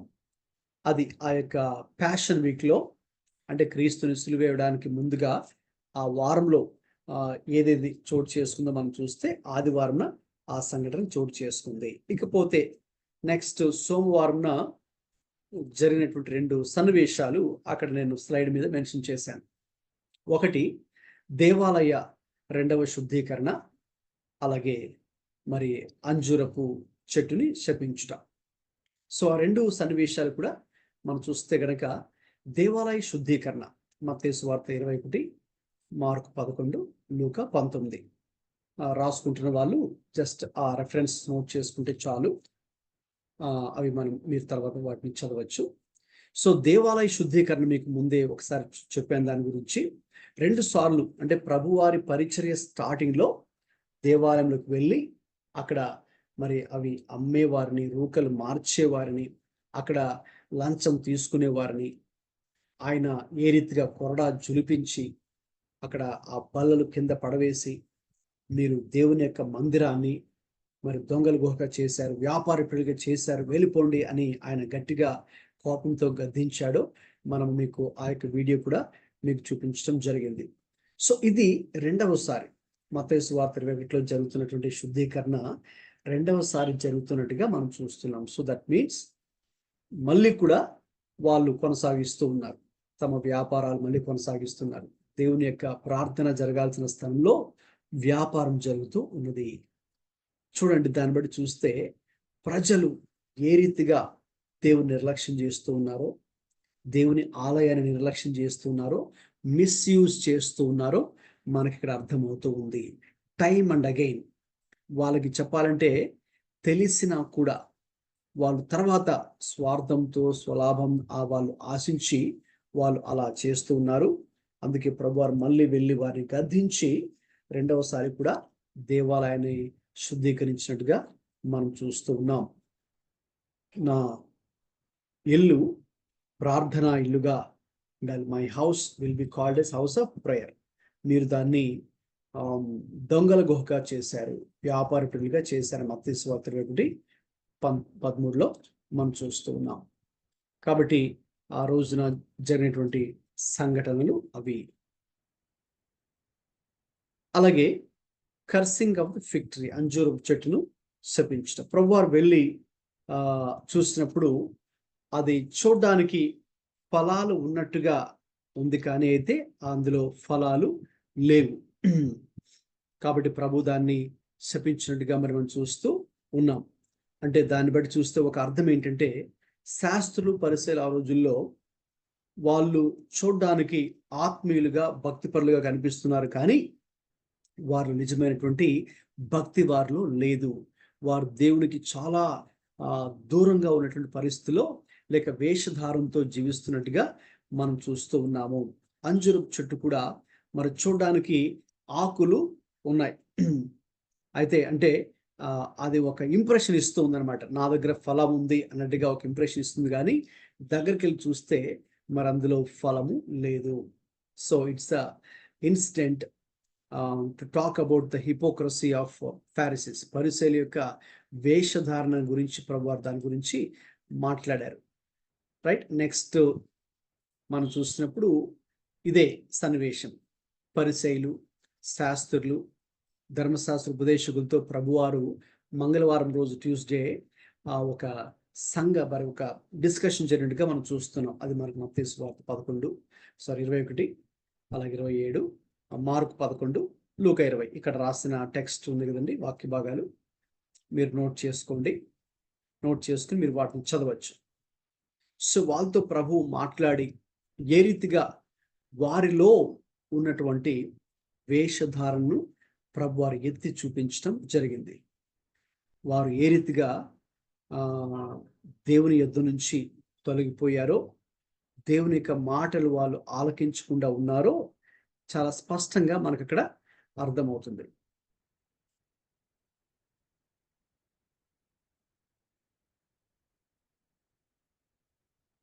అలాగే మనకు పేద విధవరాలి కానుక అనే సన్నివేశం ఉంది. ఒలీవ కొండ దగ్గర ప్రభు చేసినటువంటి సంభాషణ, శిష్యులతో ప్రాముఖ్యమైన విషయాల గురించి ఆయన మాట్లాడారు. అంత్యకాలంలో జరగబోయేటటువంటి కొన్ని సంఘటనల గురించి, యుగాంతమునకు సూచనలు ఏంటి అని శిష్యులు అడిగినటువంటి ప్రశ్నలకు ప్రభువారు సమాధానాలు చెప్పారు. మత్తయి సువార్త 24-25 ఈ 2 అధ్యాయాలు, తర్వాత ఇక్కడ రాసిన అధ్యాయాలు ఇప్పుడు మీరు తర్వాత చదవండి. మార్కు 13, లూకా 21లో మరి ప్రభు చాలా స్పష్టంగా మరి చాలా విషయాలు చెప్పారు. రాకడకు సంబంధించిన కొన్ని సూచనలు ఆయన తెలియచేశారు. సో అవన్నీ కూడా ప్రస్తుతం కూడా మరి మనము నెరవేరడం మరి మనం చూస్తూ ఉన్నాం. సో కాబట్టి అవి మరి మనము తెలుసుకొని ఆ ప్రకారంగా సిద్ధపడి జీవించాలి అని ప్రభు కూడా కోరుతూ ఉన్నారు. అది ట్యూస్డే, రైట్, టైం అయింది కాబట్టి నేను ఈ యొక్క ఇన్సిడెంట్తో ఈరోజు ముగిస్తున్నాను. తర్వాత నెక్స్ట్ మరి మనం వచ్చే వారము నెక్స్ట్ వెన్స్డే నుంచి ఏం జరిగిందో అవి చూద్దాం. సో ఒక్కొక్క సన్నివేశము చాలా ప్రాముఖ్యమైనదండి. ఈ ప్యాషన్ వీక్లో యేసు ప్రభు వారు ఆ యొక్క శుక్రవారం దినమున సిలువ ఇవ్వడానికంటే ముందుగా ఆ వారంలో చోటు చేసుకున్నటువంటి సంఘటనలు మరి చాలా చాలా ప్రాముఖ్యమైనవి. ఆదివారము ఆ యొక్క యెరూషలేములో ఆయన గాడిద మీద ఊరేగింపుతో ప్రారంభమైనటువంటి ఆ దినముతో మొదలుకొని ఒక్కొక్క రోజు చోటు చేసుకున్నటువంటి సంఘటనలు కూడా చాలా ప్రాముఖ్యమైనవి. సో అవన్నీ కూడా మనం ఇక్కడ స్టడీ చేస్తున్నాం కాబట్టి ఈ యొక్క రెఫరెన్సెస్ మీకు నోట్ చేసుకుని తర్వాత కూడా మీరు వాటిని స్టడీ చేయవలసిందిగా కోరుతున్నాను. రైట్, సో ప్రార్థన చేసుకొని ముగించుకుందాం. సో ఈరోజు దేవుడు మరి మనకు తెలియచేసినటువంటి యొక్క అంశాలను బట్టి, నేర్చుకున్నటువంటి నూతనమైన విషయాలను బట్టి మరి మనం ప్రభుకి స్తోత్రం చెల్లిద్దాం. అలాగే ఏ సంగతులైతే మనం నేర్చుకుంటున్నామో అవి మన జీవితాలకి అన్వయించుకొని ఆ ప్రకారంగా మరి మనము జీవించాలని మరి మనం ప్రార్థన చేద్దాం. ఉదాహరణకు ఈరోజు మనం ఆ యొక్క రూపాంతర కొండ గురించి మరి మనము నేర్చుకుందాం. సో ప్రభు ఆ రోజున శిష్యుల యొద్ద నుంచి ఆయన కోరుకున్నది దైవ సంబంధమైన మార్పు వారి జీవితాల్లో జరగాలి అని ఆయన కోరుకున్నారని మీతో పంచుకోవడం జరిగింది. కాబట్టి ఆ యొక్క దైవ సంబంధమైనటువంటి మార్పు, ద డివైన్ ట్రాన్స్ఫర్మేషన్ మనలో జరగాలి అని మనము ప్రార్థన చేయాలి. సో దానికి సంబంధించిన 3 విషయాలు మరి మనం విన్నాం. కాబట్టి క్రీస్తుతో సన్నిహిత సహవాసమని, అలాగే మనలో ఉన్నటువంటి ఆ యొక్క లోక సంబంధమైనటువంటి ఆలోచన విధానం విషయంలో తొలగించుకోవాలని, మూడవదిగా సిలువ మార్గంలో మనం ప్రయాణించాలని, అప్పుడు మాత్రమే దైవ సంబంధమైన మార్పు, ఆ డివైన్ ట్రాన్స్ఫర్మేషన్ కలుగుతుందని మనం విన్నాం. కాబట్టి ఈరోజు మనం ఏ సంగతులు అయితే విన్నామో అవి మరి మన జీవితాల్లో కూడా, ప్రాక్టికల్ లైఫ్లో, మన యొక్క డైలీ లైఫ్లో, అనుదిన జీవితంలో మనలో కూడా అటువంటి దైవ సంబంధ మార్పు కలగాలని మరి మనము ప్రార్థన చేద్దాం. ఒకవేళ ఎవరైనా మీలో ఈరోజు దేవుడు మీతో మాట్లాడిన విషయాలు కానీ, నేర్చుకున్న విషయాలు ఒకవేళ షేర్ చేయాలి అని అనుకున్న వాళ్ళు ఉంటే షేర్ చేసుకోవచ్చండి.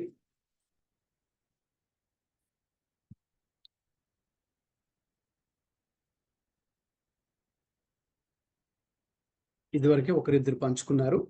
ఇంకా ఒకవేళ ఎవరైనా గ్రూప్లో ఉన్న వాళ్ళు షేర్ చేయాలనుకుంటే, మీరు నేర్చుకున్న విషయాలు కానీ, దేవుడు మాట్లాడుతున్న విషయాలు, నూతన విషయాలు మీరు పంచుకోవచ్చు.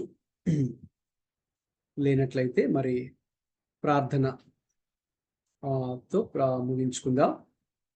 సమర్పణ రావు గారు ఉన్నారండి? Yes brother. Right, yes brother. ప్రార్థించండి. సమర్పణ రావు గారు ప్రార్థన చేస్తారు. మరి నేను ఆశీర్వాదంతో మరి ముగించుకుందాం. ప్లీజ్ ప్రేయండి. For the time